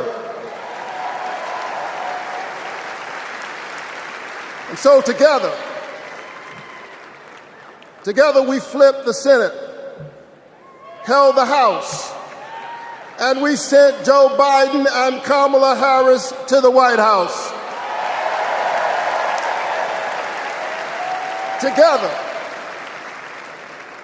Together we vaccinated our citizens, we fortified our cities and our towns, and we stood by our small businesses. Together we set out to heal the land.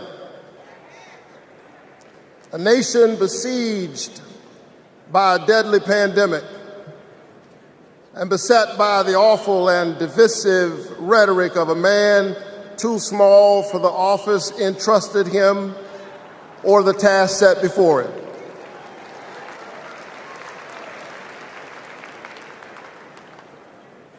The day after my January 5th election, he instigated an insurrection, a violent assault on our nation's capital and the peaceful transfer of power, all driven by the big lie. But behind the big lie was an even bigger lie.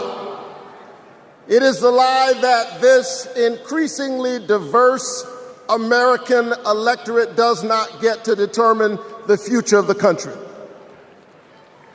The lie and the logic of January 6th is a sickness. It is a kind of cancer that then metastasized into dozens of voter suppression laws all across our country. And we must be vigilant tonight because these anti-democratic forces are at work right now in Georgia and all across our country. And the question is, who will heal the land? And so here we are, America. Are you ready? Are you ready to stand up in this moral moment? Stand up for the best in the American covenant.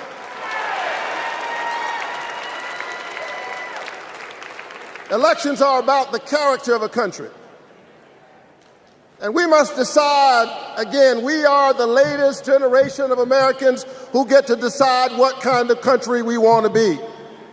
And we must choose between the promise of January 5th and the peril of January 6th. A nation that embraces all of us or just some of us. Donald Trump's America is the America of January 6th. People who have no vision traffic in division. He does not know how to lead us, and so he wants to divide us. America, make no mistake, Donald Trump is a plague on the American conscience.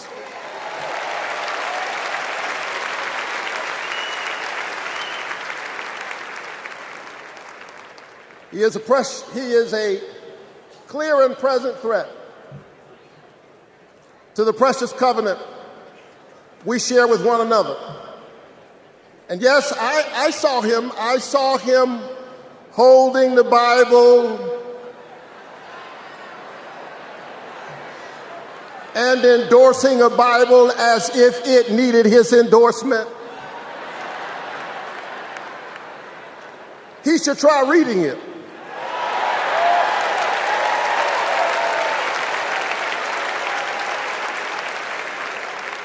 It says, do justice, love kindness, and walk humbly with your God. He should try reading it. It says, love your neighbor as yourself. It says, inasmuch as you've done it unto the least of these, you have done it also unto me.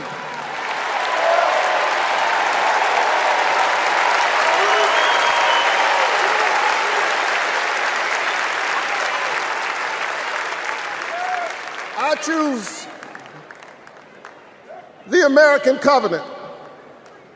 E pluribus unum, out of many one. I choose January 5th. I choose a nation that provides a path for ordinary people and gives every child a chance.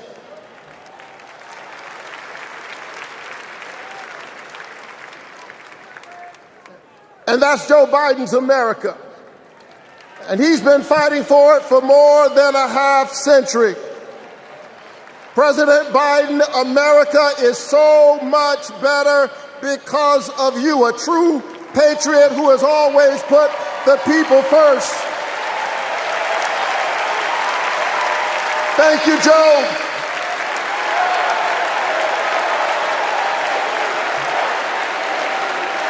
Thank you, Joe.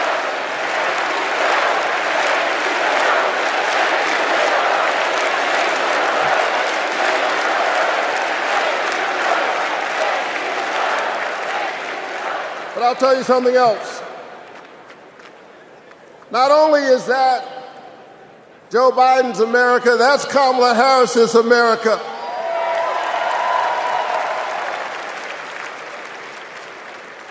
She was leading with Joe Biden when we expanded the child tax credit, cutting child poverty in America nearly in half. We ought to renew it. She cast a tie-breaking vote for my bill capping the cost of insulin to no more than $35 per month for seniors. We ought to extend it to everybody. Together we passed an infrastructure bill, bolstered American manufacturing and clean energy, an investment in the house that we all share together. And I've got news for you, we are just getting started. Are you ready to win this election?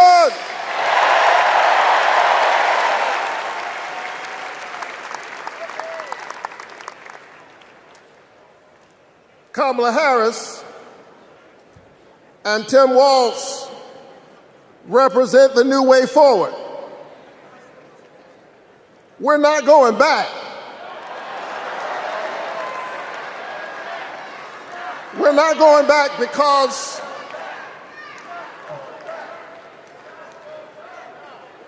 we are the United States of America. We always dream about the future. And so forward on women's reproductive rights, because we believe that a patient's room is too small and cramped a space for a woman, her doctor, and the United States government. That's too many people in the room.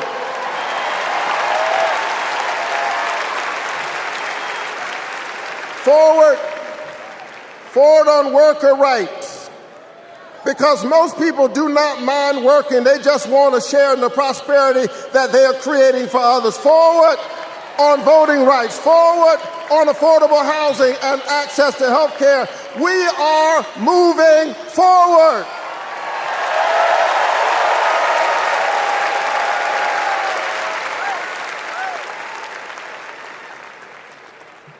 And so I'm inspired tonight. I'm inspired by all of you. I'm inspired by the resilience of an American spirit that has rebounded from the pandemic and is holding at bay the forces that are trying to divide us. And I'm inspired tonight by the memory of my late father, a preacher and a junk man. Monday through Friday, he lifted old broken cars and put them on the back of an old rig. But on Sunday morning, the man who lifted broken cars lifted broken people whom other people had discarded and told them that they were God's somebody.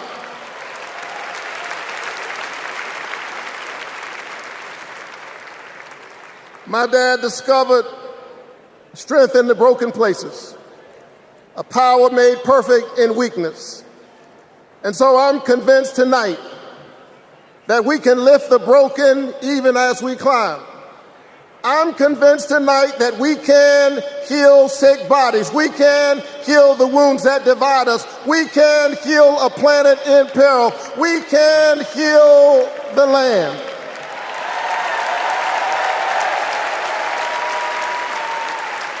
And in a strange way,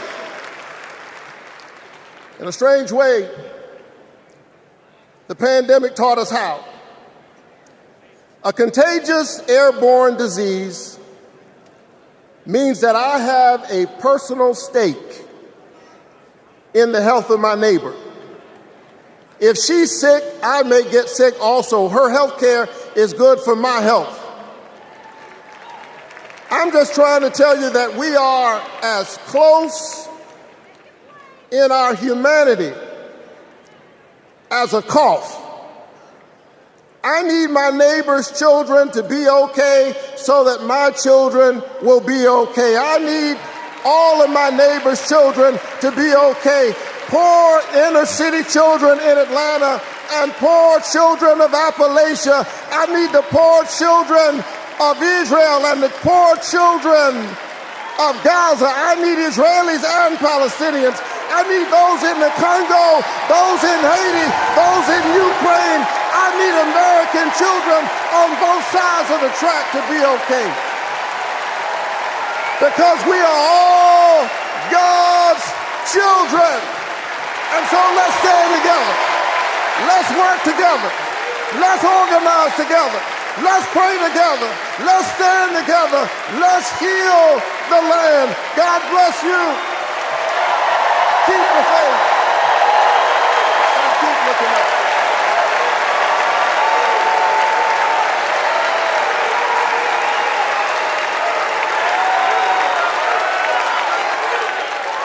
Please welcome Delaware Senator Chris Coons.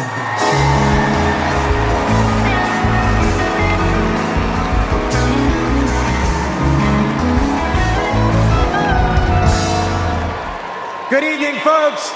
Good evening, America. Good evening, Chicago. Are there any Democrats in the room tonight? Folks, we are on the verge of making history. We are on the verge of an historic election. And I want to talk with you for just a few minutes about my dear friend, our president, Joe Biden. Joe Biden's mom had a saying: "You are defined by your courage, and you are redeemed by your loyalty." 4 years ago, I had the honor of helping introduce Joe Biden to our national convention. I spoke about Joe's faith, his love of family, his determination to restore the soul of our nation. Back in 2020, America was nearly flat on our back from a deadly pandemic, an economic collapse, and then in January, an assault on our democracy. All of this, because the drama and chaos of our former president had knocked us down. But folks, Joe Biden's courage, Joe Biden's faith in us, Joe Biden's determination to heal the soul of our nation gave us hope and gave us confidence. Someone who has himself been knocked down by life time and again. Joe Biden knows the grit and determination of the American people. He believed in us, and Joe Biden helped us get back up again.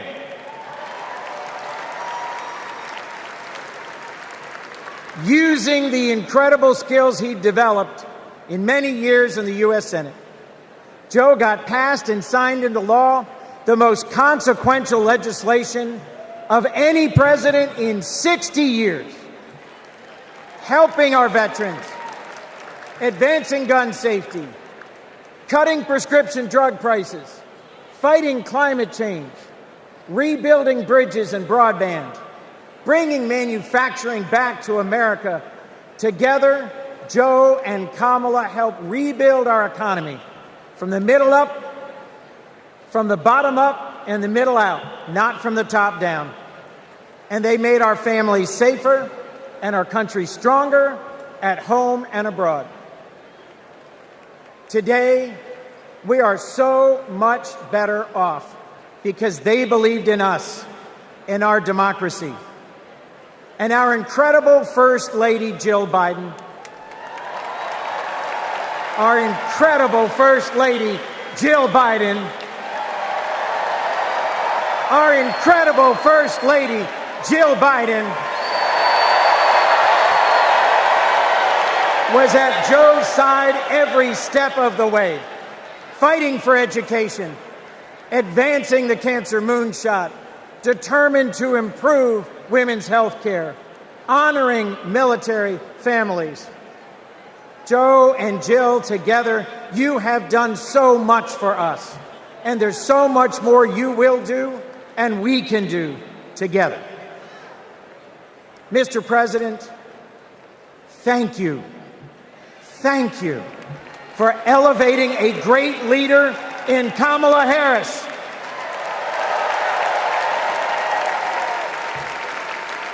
Vice President Harris, thank you for choosing a great running mate with a heart for the middle class like yours in Sergeant, Congressman, Coach, Governor Tim Walz.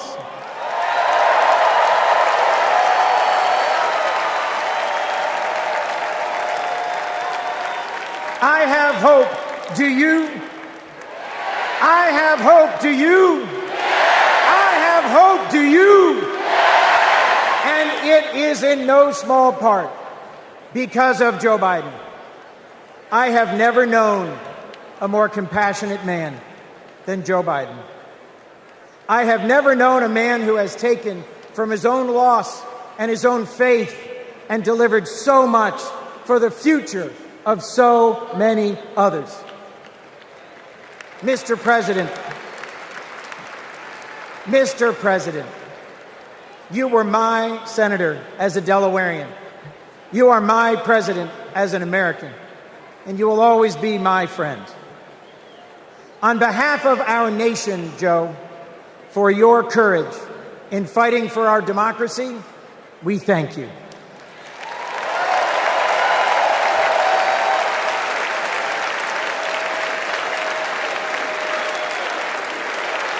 On behalf of our Democratic Party, for your loyalty in fighting for our democratic values, we thank you.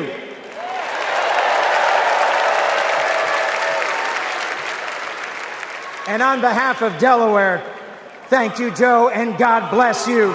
We love you. We love Joe. We love Joe. We love Joe. We love Joe.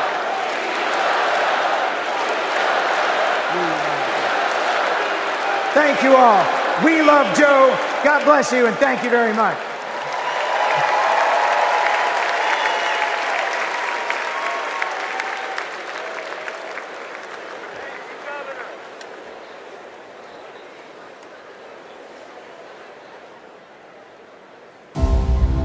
Hi, I'm Vivian Weirwell, and I am a 4th grade student at Kristen McAuliffe. I've been bouncing around all week excited for this moment, and last night I could barely sleep.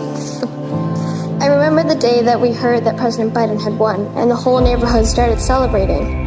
So when I heard you were coming, I really wanted to meet you. I adore you because you embrace change from my generation, and the ones to come. I look up to you.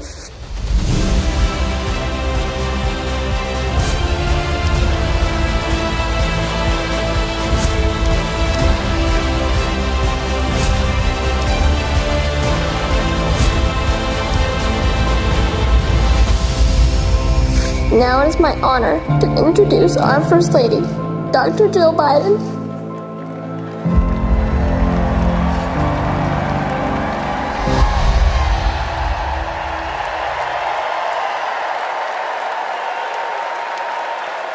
Please welcome First Lady of the United States, Jill Biden.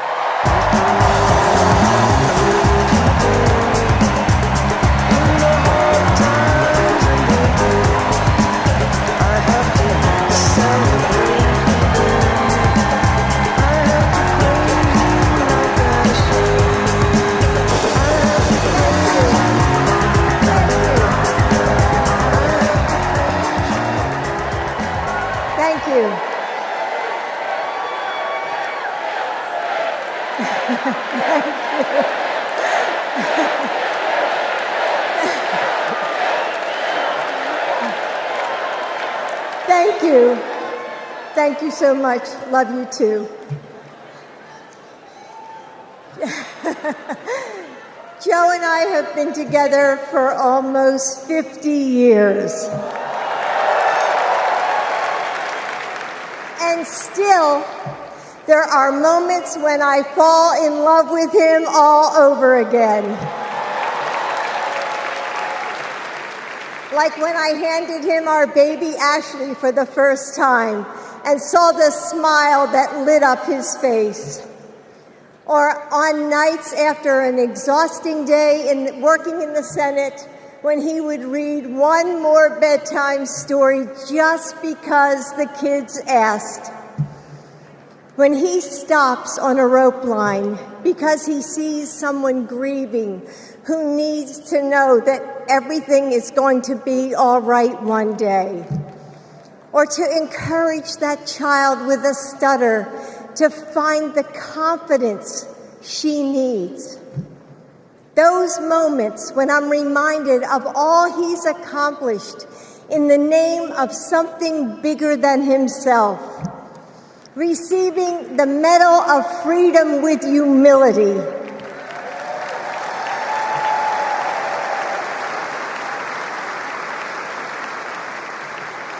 Placing his hand on our family Bible to take his oath of office.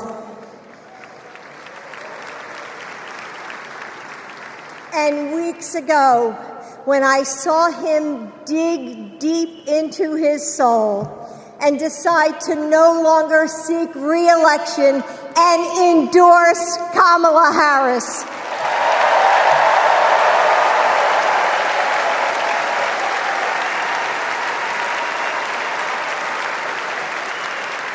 With faith and conviction, Joe knows that our nation's strength doesn't come from intimidation or cruelty.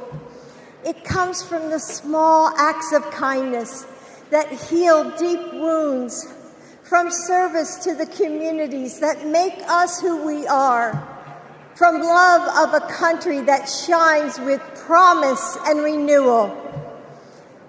Kamala Harris knows that too.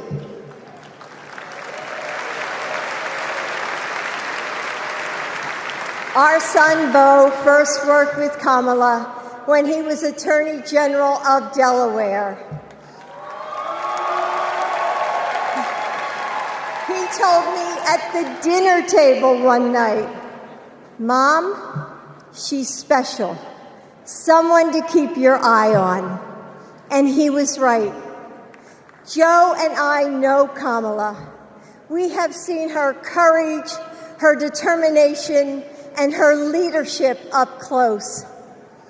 Kamala and Tim, you will win.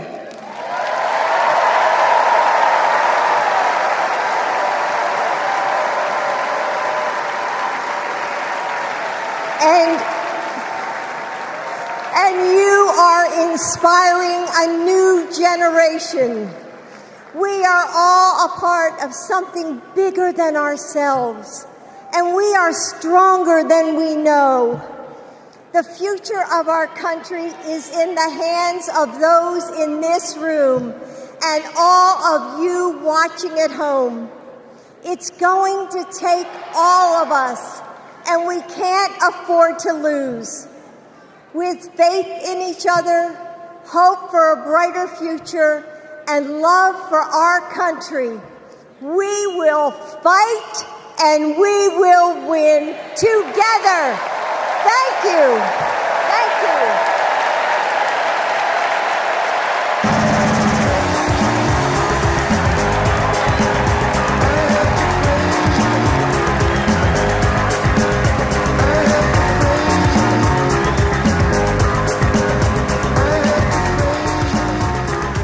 Please welcome first daughter, Ashley Biden.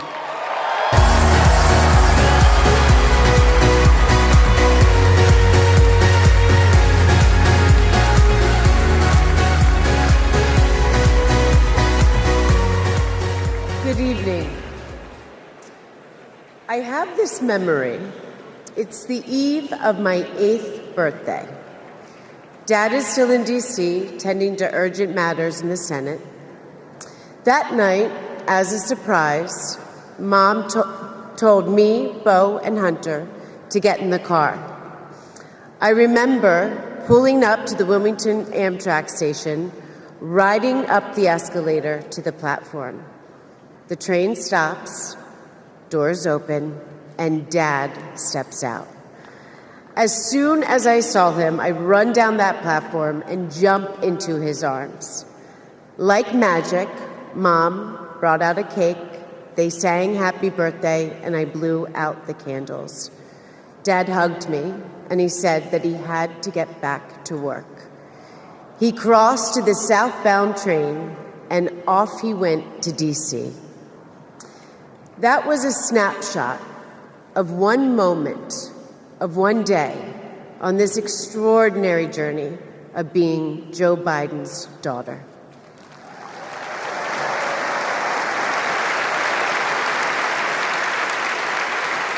Joe Biden is the OG girl dad. He told me I could be anything and I could do anything. As a child, I would sit on the leather chair in his office doing my homework, and he would sit next to me doing his work, drafting the Violence Against Women Act.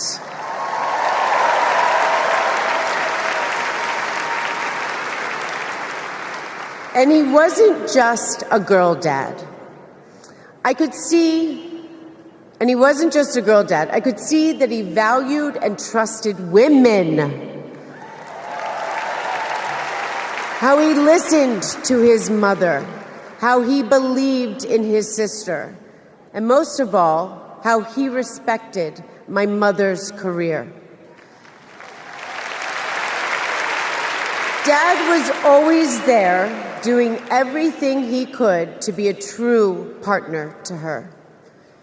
Dad, you always tell us, but we don't tell you enough, that you are the love of our lives and the life of our love.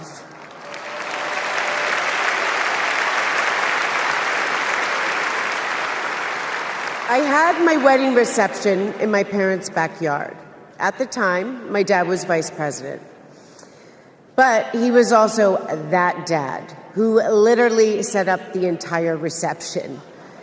He was riding around in his John Deere four-wheeler, fixing the place settings, arranging the plants, and by the way, he was very emotional.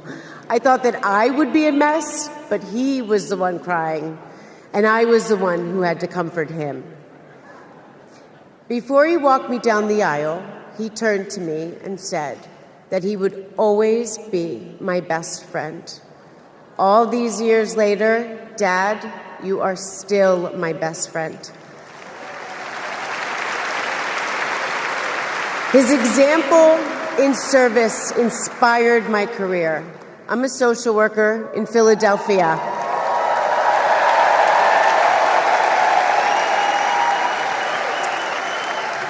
I support formerly incarcerated women as they heal from past trauma and they reclaim their lives. Dad always told me that I was no better than anybody else and nobody was better than me.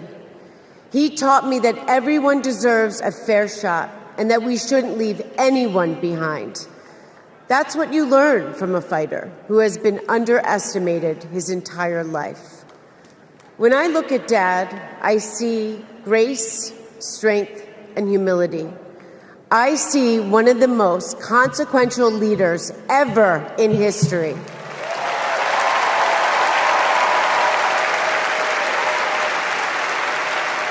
And I also know that he never stops thinking about you, about your dreams, about your dignity, about your opportunities, about your family.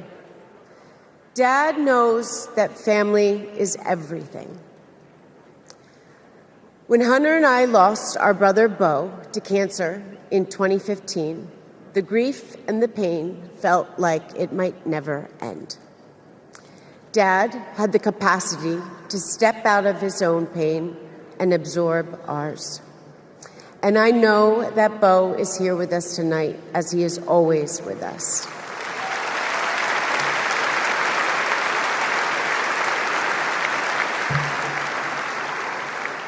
After Beau passed, I got this tattoo on my wrist. It says, "Courage, dear heart." A reminder to myself to keep going, to get back up, like my dad has always done. He has taught me that a courageous heart is a miraculous thing. A courageous heart can heal a family. A courageous heart can heal a nation, and maybe even the world. And now, this election requires the courageous hearts of all of us. In 2020, my dad selected Kamala Harris to beat Donald Trump. And he knows in 2024, she will beat Donald Trump again.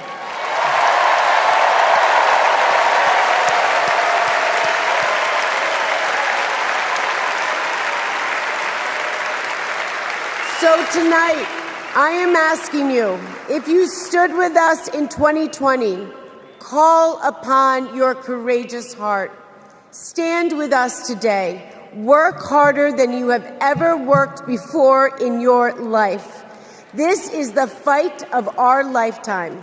Our freedom, our democracy, our reproductive rights. All of this, all of it is on the ballot. And I know together we can do this because my dad helped show us the way. And now I would like to introduce my father, your 46th President of the United States, Joe Biden.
Thank you.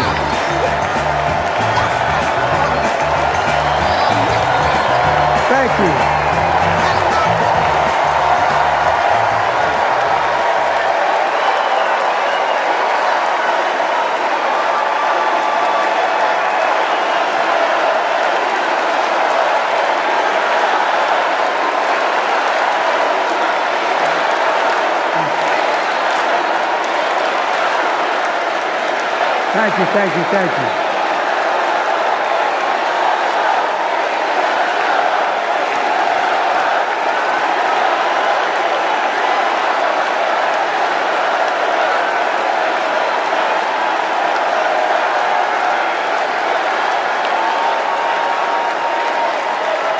Thank you, thank you, thank you.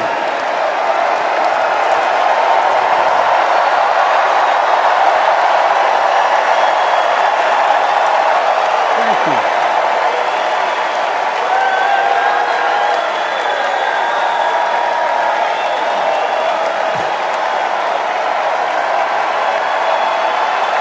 Thank you.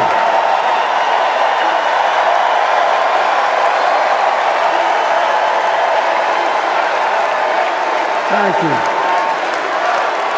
I love you. Thank you.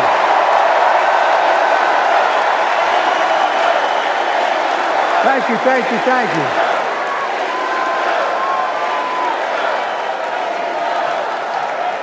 That was my daughter.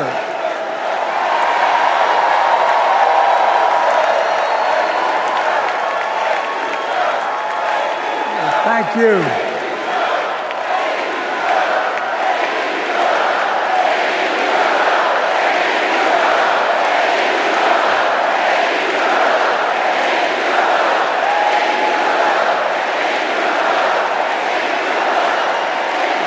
Thank you, thank you, thank you. Thank you. Thank you, Mitchell. I tell you what.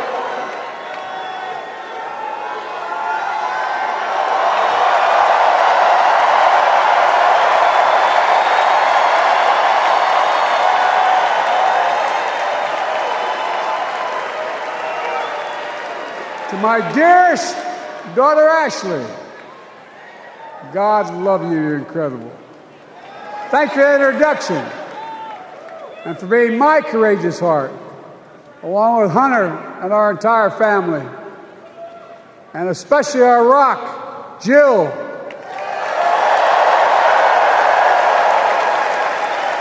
Who, as those of you who know us, she still leaves me both breathless and speechless. Everybody knows her. I love her more than she loves me. She walks down the stairs and I still get that going boom, boom, boom. Y'all will know me. No, I'm not kidding. Let's give a special round of applause to our First Lady, Jill Biden.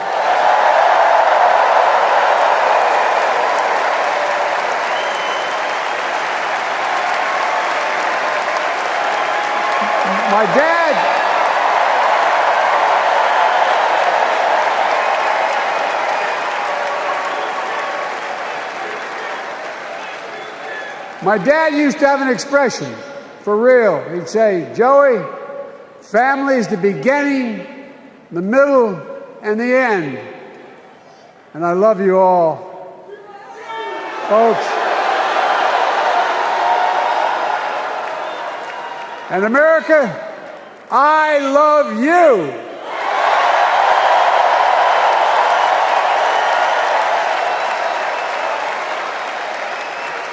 Folks, let me ask you.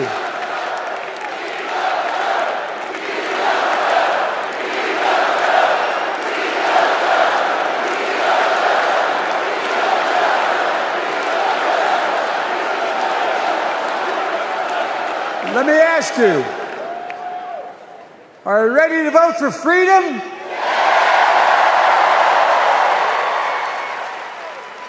Are you ready to vote for democracy and for America?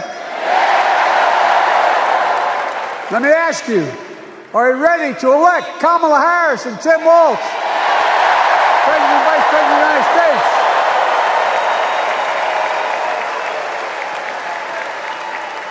My fellow Democrats, my fellow Americans, nearly 4 years ago, in winter, on the steps of the Capitol, on a cold January day, I raised my right hand and I swore an oath to you and to God to preserve, protect, and defend the Constitution and to faithfully execute the office of the President of the United States.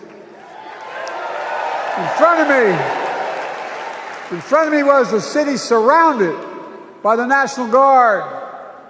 Behind me, a Capitol just 2 weeks before had been overrun by a violent mob. But I knew then, from the bottom of my heart, that I knew now, there is no place in America for political violence. None. You cannot say you love your country only when you win.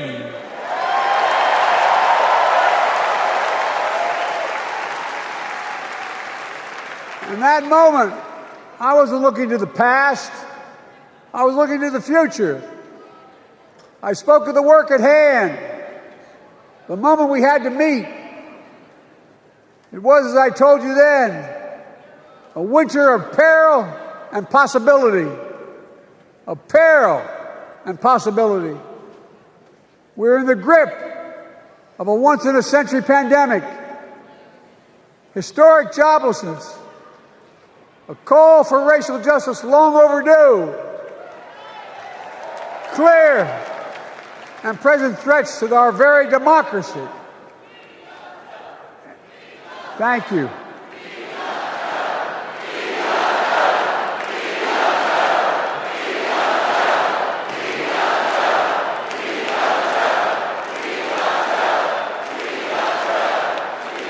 And yet I believed then, and I believe now, that progress was and is possible. Justice is achievable. And our best days are not behind us, they're before us.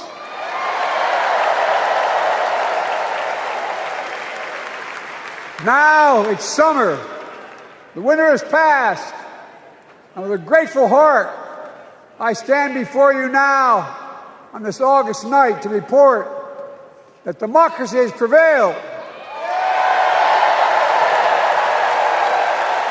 Democracy has delivered. And now democracy must be preserved.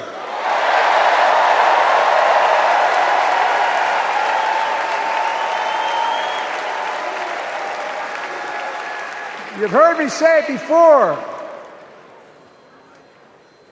We're facing an inflection point. One of those rare moments in history when the decisions we make now will determine the fate of our nation and the world for decades to come. That's not hyperbole, I mean it literally. We're in a battle for the very soul of America. I ran for president in 2020 because of what I saw in Charlottesville in August of 2017. Extremists coming out of the woods, carrying torches, their veins bulging from their necks, carrying Nazi swastikas, and chanting the same exact anti-Semitic bile that was heard in Germany in the early 30s. Neo-Nazis, white supremacists, and the Ku Klux Klan, so emboldened by a president then in the White House that they saw as an ally.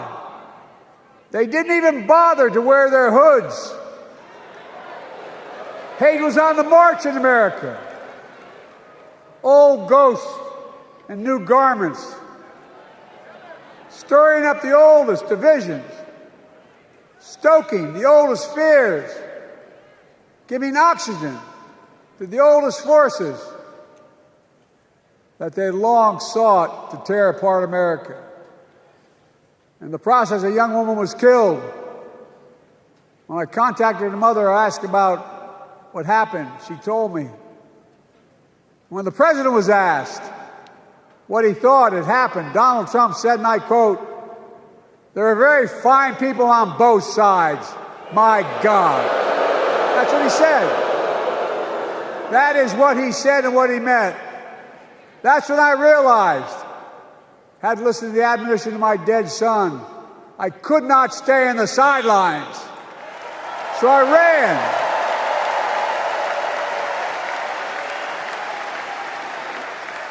Because I had no intention of running again. I just lost part of my soul. But I ran with a deep conviction. In America, I know and believe in an America where honesty, dignity, decency still matter. And America where everyone has a fair shot and hate has no safe harbor.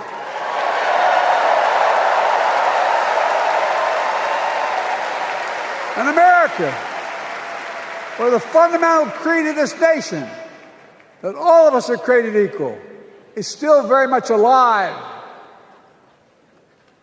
And a broad coalition of Americans joined with me. 81 million voters voted for us, more than any time in all of history.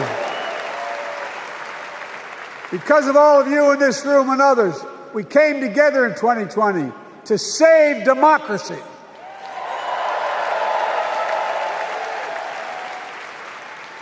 As your president, I've been determined to keep America moving forward, not going back, to stand against hate and violence in all its forms, to be a nation where we not only live with but thrive on diversity, demonizing no one, leaving no one behind, and becoming the nation that we profess to be. I also ran to rebuild the backbone of America, the middle class.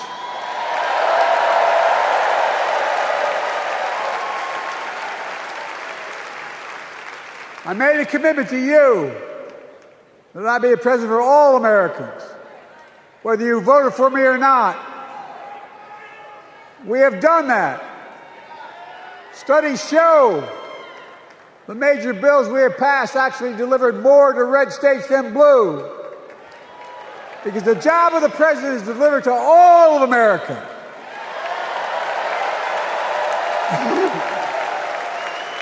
Because of you, and I'm not exaggerating, because of you, we've had one of the most extraordinary 4 years of progress ever, period.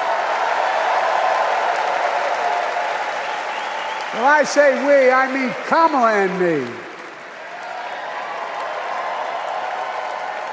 Just think about it.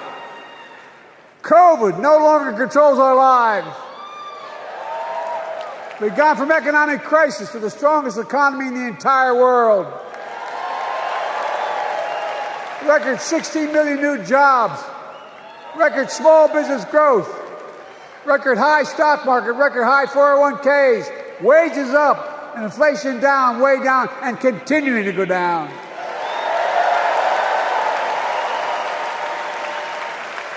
The smallest racial wealth gap in 20 years. And yes, we both know we have more to do, but we're moving in the right direction. More Americans have peace of mind that comes from having health insurance. More Americans have health insurance today than ever before in American history.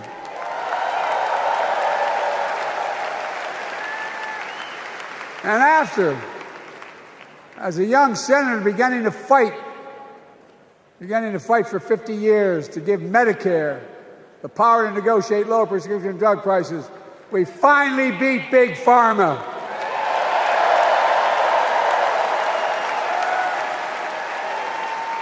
And guess who cast the tie-breaking vote? Vice President, soon-to-be President Kamala Harris.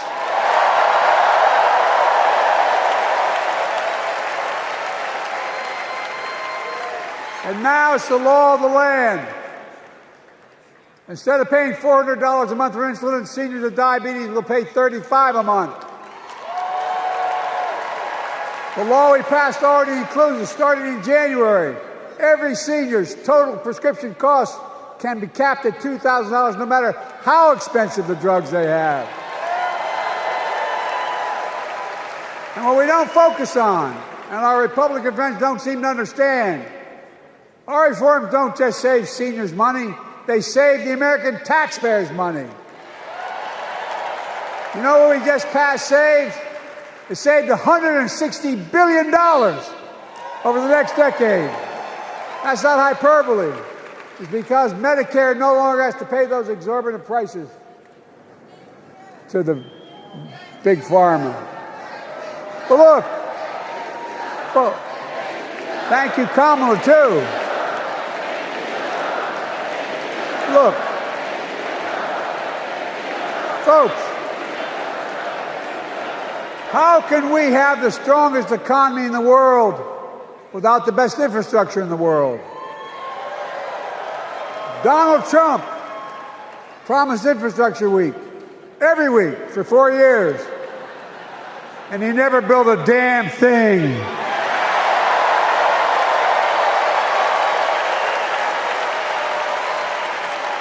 But now, because of what Kamala and I have done, remember we were told we couldn't get it done. Remember when we came into office, we couldn't get anything passed?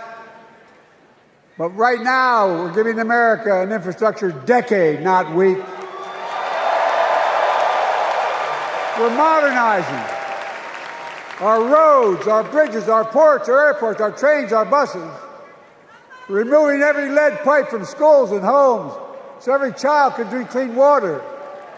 We're providing affordable high-speed internet for every American, no matter where they live, not unlike what Roosevelt did with electricity. And so much more.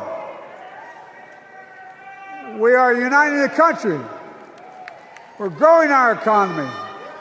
We're improving our quality of life. And we're building a better America.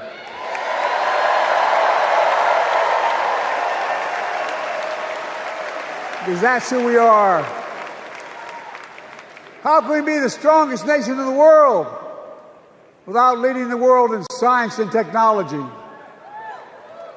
After years of importing 90% of our semiconductor chips from abroad, which America invented those chips, our Chips and Science Act meant that private companies from around the world are now investing literally tens of billions of dollars to build new chip factories right here in America.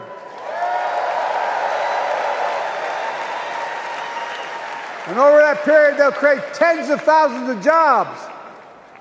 And many of those jobs in the so-called fabs, the buildings that make the chips, that are being constructed now. And guess what? The average salary in those fabs, size of a football field, will be over $100,000 a year, and you don't need a college degree.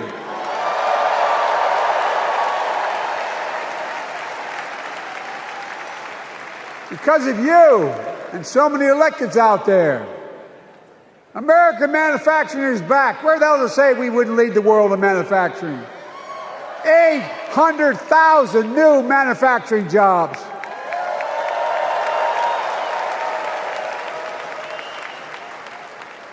Our Republican friends and others made sure they'd go abroad to get the cheapest labor. We used to import products and export jobs. Now we export American products and create American jobs right here in America, where jobs belong. With every new job, with every new factory, pride and hope is being brought back to communities throughout the country that were left behind.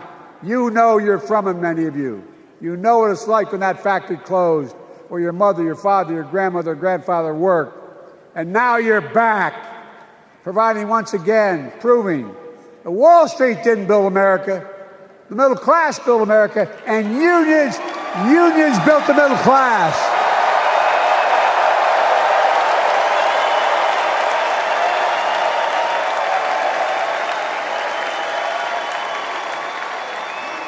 It's been my view since I came to the Senate. And that's why I'm proud to have been the first president to walk a picket line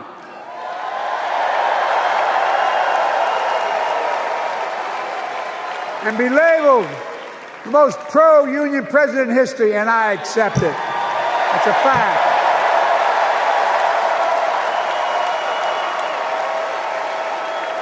Because when unions do well, we all do well.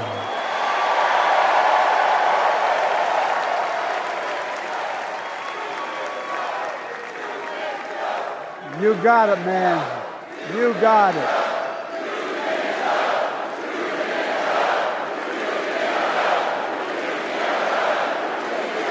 I agree. I'm proud. Look, remember we told we couldn't get anything done because the we couldn't get anything done in the Congress? Well, with your support, we passed the most significant climate law in the history of mankind.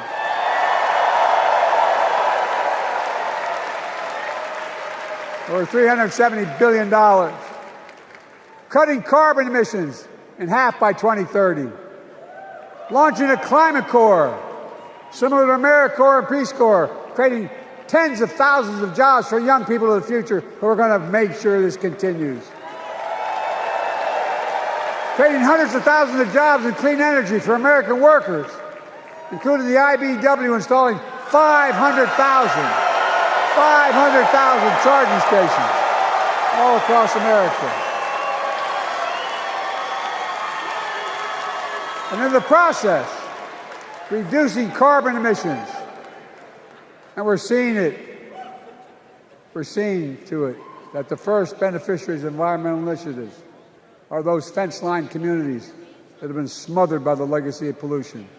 Louisiana and Delaware, Route 9, all the factories, all those chemical factories are right next to the poorest neighborhoods. They're the ones we're going to bring back.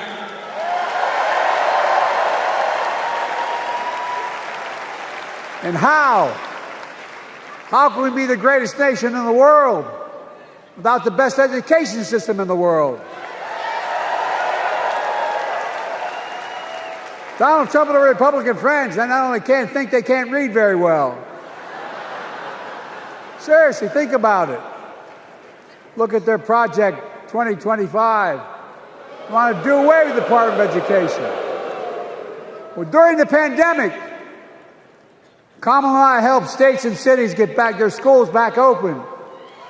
And we gave public school teachers a raise.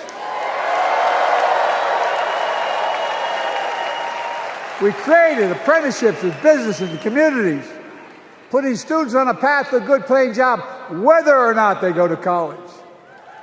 And by the way, we're making college a hell of a lot more affordable. Increasing Pell Grants by $900. Over $15 billion to HBCUs. Minority service education, including Hispanic institutions and tribal colleges. We kept our commitment to provide more student relief than ever by lifting the burden of helping millions of families so they can get married, start a family, buy a home, and begin to build family wealth and contribute to the community and grow our economy. It's not costing us, it's creating more wealth. We've fundamentally transformed how our economy grows, from the middle out and the bottom up instead of the top down. You know, my dad used to say there wasn't a whole hell of a lot to drop down on my kitchen table at the end of the month. I come from a basic middle-class family, 3-bedroom house, 4 kids, a grandpop living with us, decent neighborhood, but never a penny to spare. And look, that top-down notion never worked. A lot of Democrats didn't think it worked, thought it worked, but it doesn't. And when we did all that, what we've done, everybody can do well. Everybody.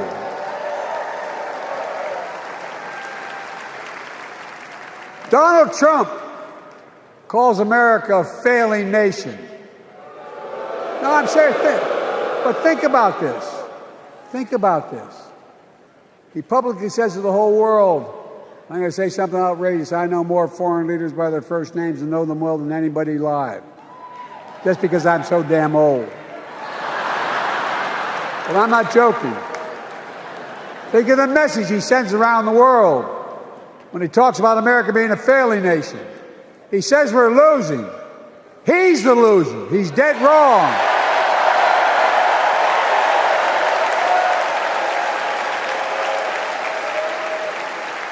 Many of you are very successful people who travel the world.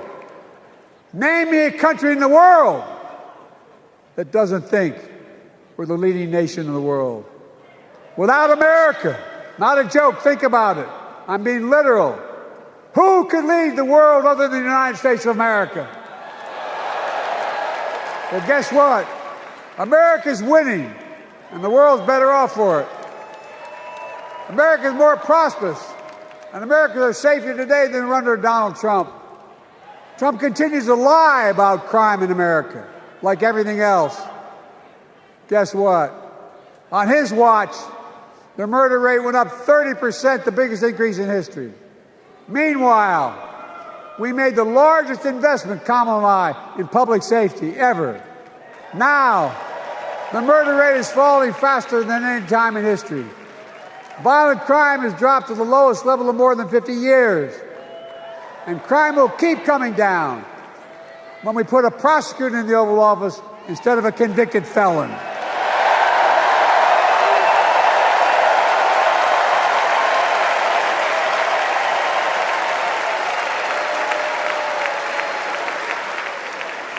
And folks, the distinguished senator from the Senator from California and I passed the first ban on assault weapons. And guess what? It worked. If we care about public safety, we need to prevent gun violence. And what makes me ashamed when I travel the world, which I do, more children in America are killed by a gunshot than any other cause in the United States. More die from a bullet than cancer, accidents, or anything else in the United States of America. My God. That's why Kamala and I are proud. We beat the NRA when we passed the first major bipartisan gun safety law in 30 years.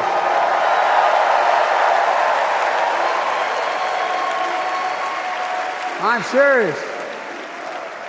That comes from here. And now it's time to ban assault weapons again. And demand universal background checks.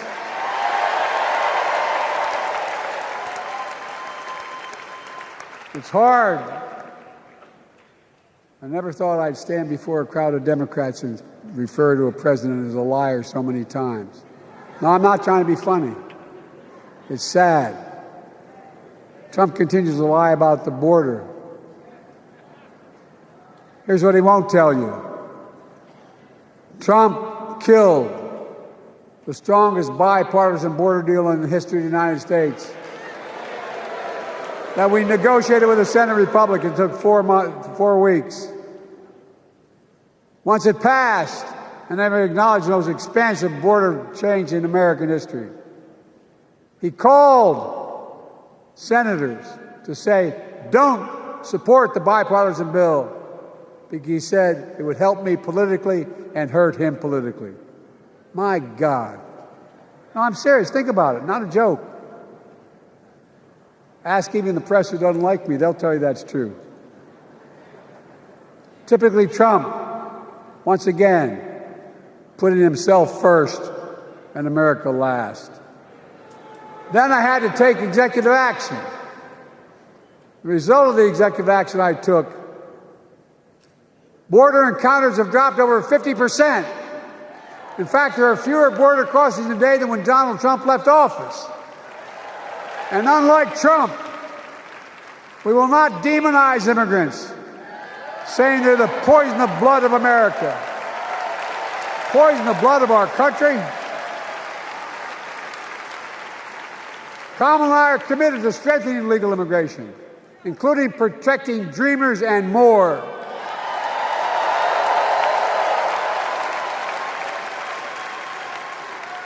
And here's what else I believe in. Protecting your freedom to vote, your freedom to love who you love,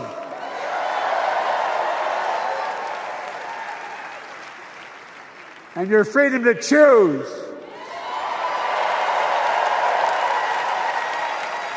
In its decision overturning Roe v. Wade, as you heard earlier tonight, the United States Supreme Court majority wrote the following, quote, women are not without electoral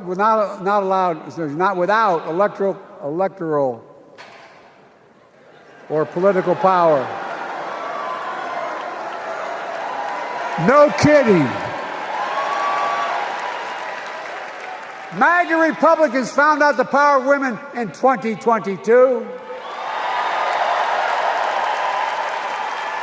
And Donald Trump is going to find out the power of women in 2024. Watch.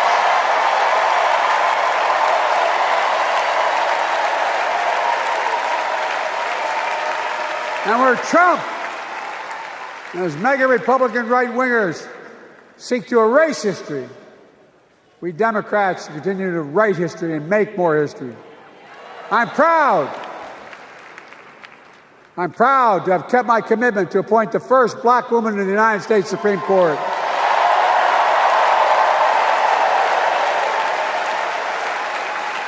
Ketanji Brown Jackson, a symbol for every young woman in America that you can do anything. I'm proud that I've kept my commitment to have an administration that looks like America and that taps in to the full talent of our nation. The most diverse cabinet in history, including the first black woman of South Asian descent to serve as vice president. And will soon serve as the 47th president of the United States.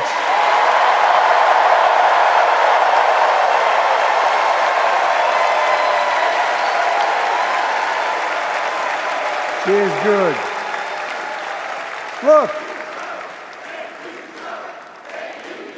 Thank you, Kamala.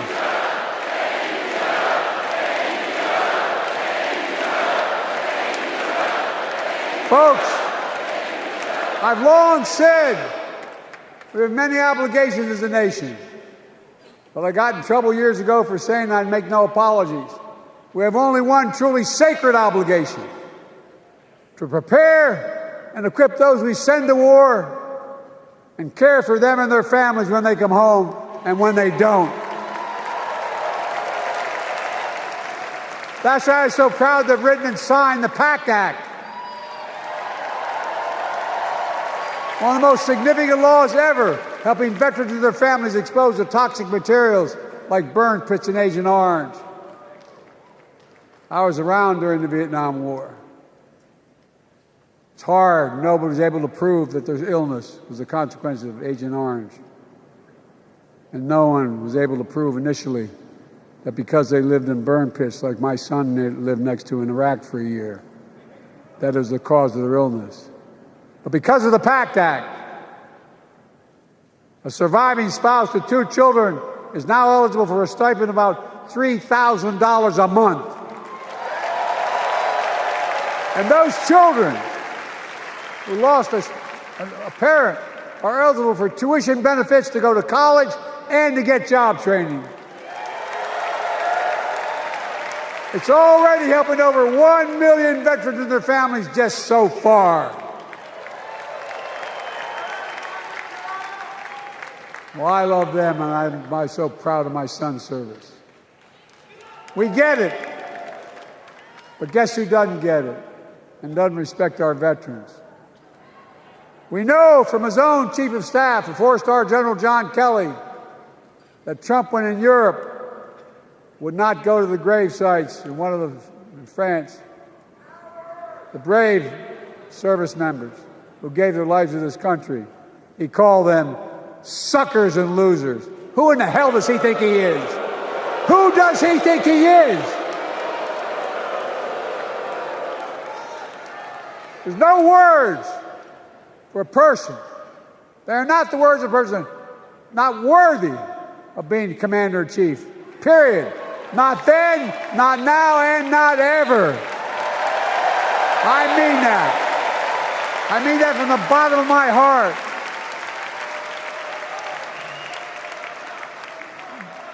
Just as no commander-in-chief should ever bow down to a dictator, the way Trump bows down to Putin. I never have, and I promise you, Kamala Harris will never do it. Will never bow down. When Trump left office, Europe and NATO was in tatters. Not a joke. America First doctrine changed our whole image in the world. Well, they gave the hours, about 190 hours, sum total, with my counterparts who heads of state in Europe, to strengthen NATO. We did. We united Europe like it hadn't been united for years, adding Finland and Sweden to NATO. 10 days before he died, Henry Kissinger called and said, not since Napoleon has Europe not looked over their shoulder at Russia with dread, until now. Until now. Well, guess what? Putin thought he'd take Kyiv in 3 days. 3 years later, Ukraine is still free.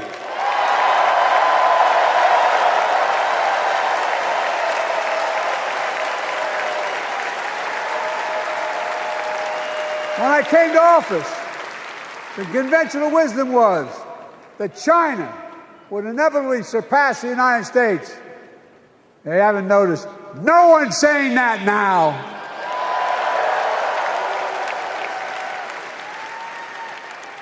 And we'll keep working to bring hostages home and end the war in Gaza and bring peace and security to the Middle East.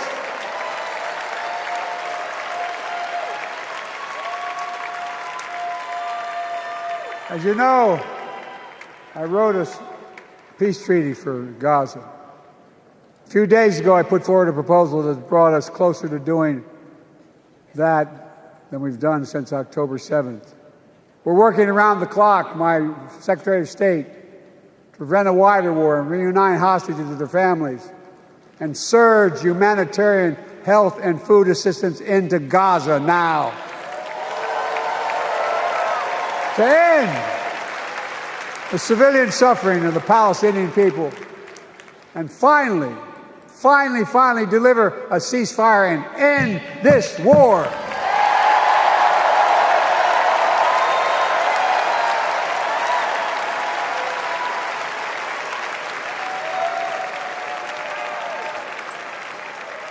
Those protesters out in the street, they have a point. A lot of innocent people are being killed on both sides. Just as we worked around the clock to bring home wrongfully detained Americans and others from Russia in one of the most complicated swaps in history, but they're home.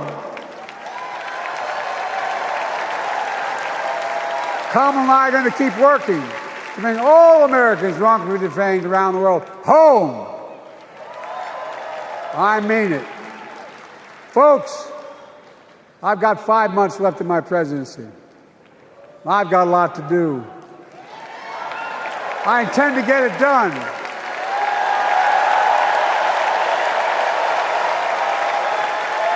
It's been the honor of my lifetime to serve as your president.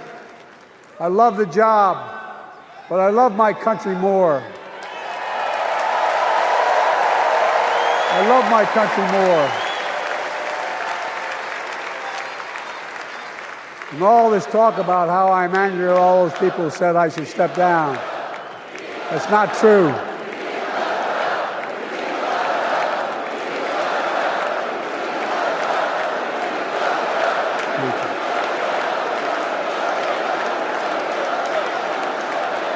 I love my country more, and we need to preserve our democracy. In 2024, we need you to vote. We need you to keep the Senate. We need you to win back the House of Representatives.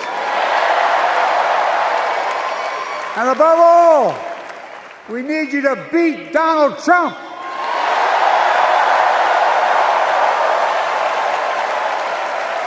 And elect Kamala and Tim President and Vice President of the United States of America.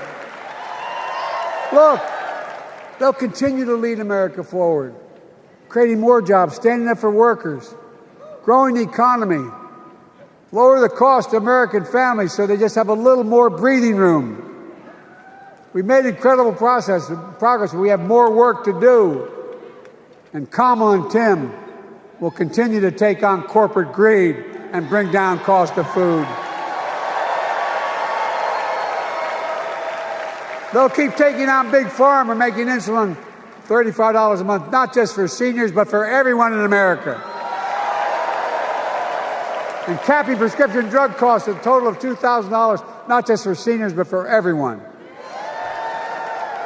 And folks, that's going to save America again tens of billions of dollars. Folks, they'll make housing more affordable, building 3 million new homes, providing $25,000 down payment assistance for the first-time home buyer, more than the 10 we approved. Donald Trump wants a new tax on imported goods, food, gas, clothing, and more. You know what that will cost the average family, according to the experts? $3,900 a year in a tax.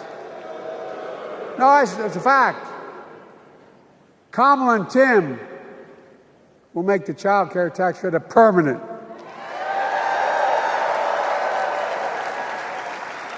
Lifting millions of children out of poverty and helping millions of families get ahead.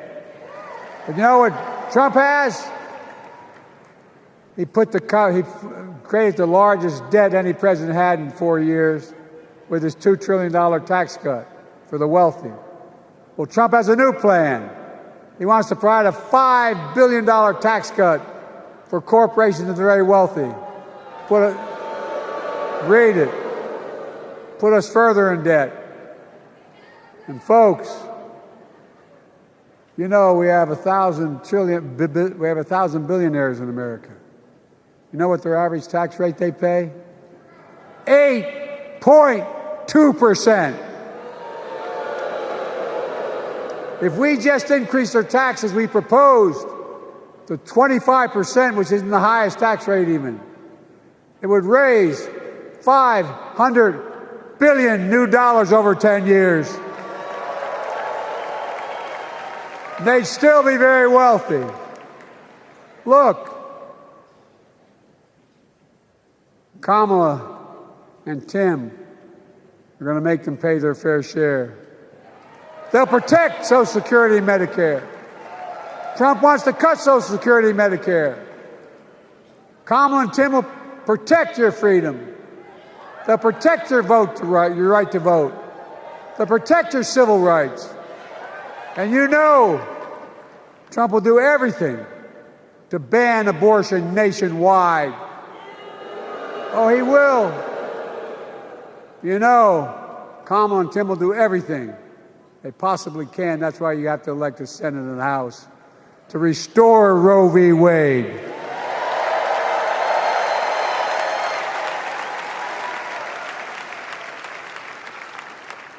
The ancient Greeks taught us that character is destiny. Character is destiny. For me and Jill, we know Kamala and Doug are people of character. It's been our honor to serve alongside them. And we know that Tim and Gwen Walz are also people of great character. Selecting Kamala was the very first decision I made when I became our nominee. And it was the best decision I made my whole career.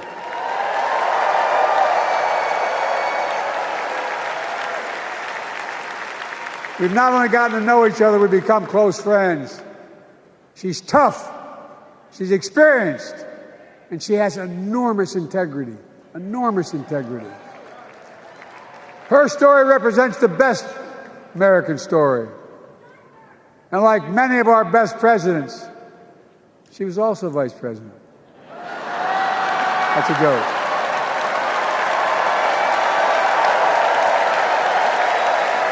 But she'll be a president our children can look up to. She'll be a president respected by world leaders because she already is. She'll be a president we can all be proud of. And she will be a historic president who puts her stamp on America's future.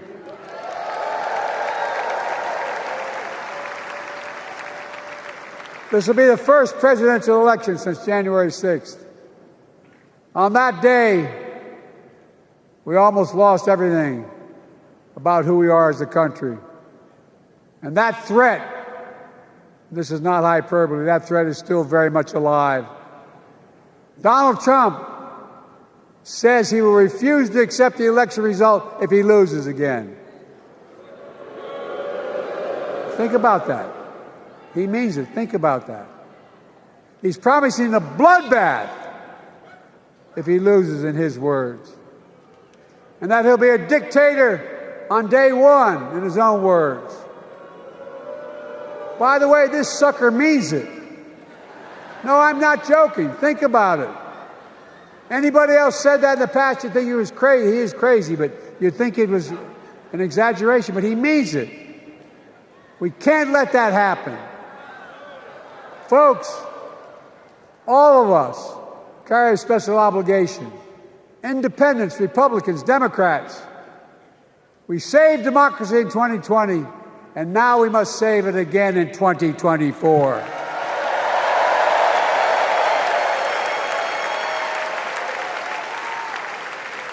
The vote of each of us cast this year will determine whether democracy and freedom will prevail. It's that simple. It's that serious. And the power is literally in your hands. History is in your hands. Not hyperbole. It's in your hands. America's future is in your hands. Let me close with this. Nowhere else in the world could a kid with a stutter and modest beginnings in Scranton, Pennsylvania, and Claymont, Delaware, grow up to sit behind the resolute desk in the Oval Office.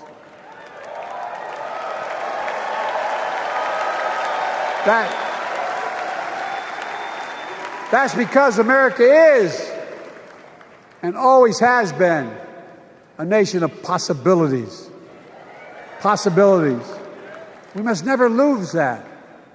Never. Kamala and Tim understand that this nation must continue to be a place of possibilities, not just for the few of us, but for all of us. But join me in promising your whole heart to this effort, and where my heart will be. I promise I'll be the best volunteer Harris and Walz has Cam ever seen.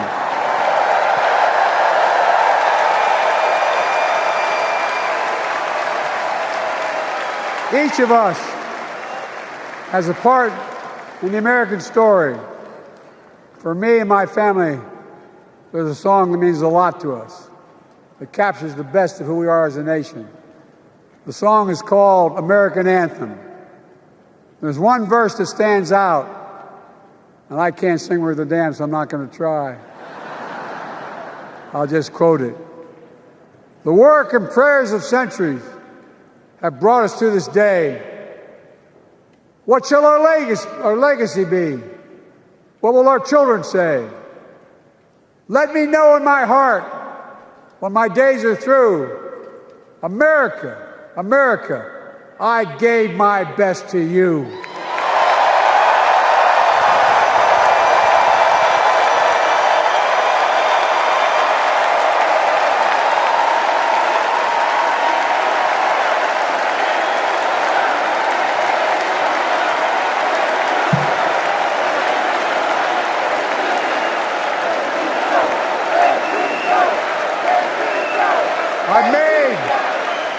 I've made a lot of mistakes in my career, but I gave my best to you.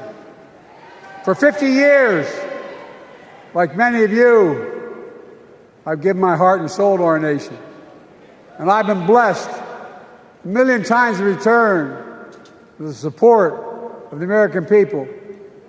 I've either been too young to be in the Senate because I wasn't 30 yet, and too old to stay as president. But I hope you know how grateful I am to all of you. I can honestly say, and I mean this from the bottom, give you my word as a Biden, I can honestly say I'm more optimistic about the future than I was when I was elected as a 29-year-old United States Senator. I mean it. Folks, We just have to remember who we are. We're the United States of America.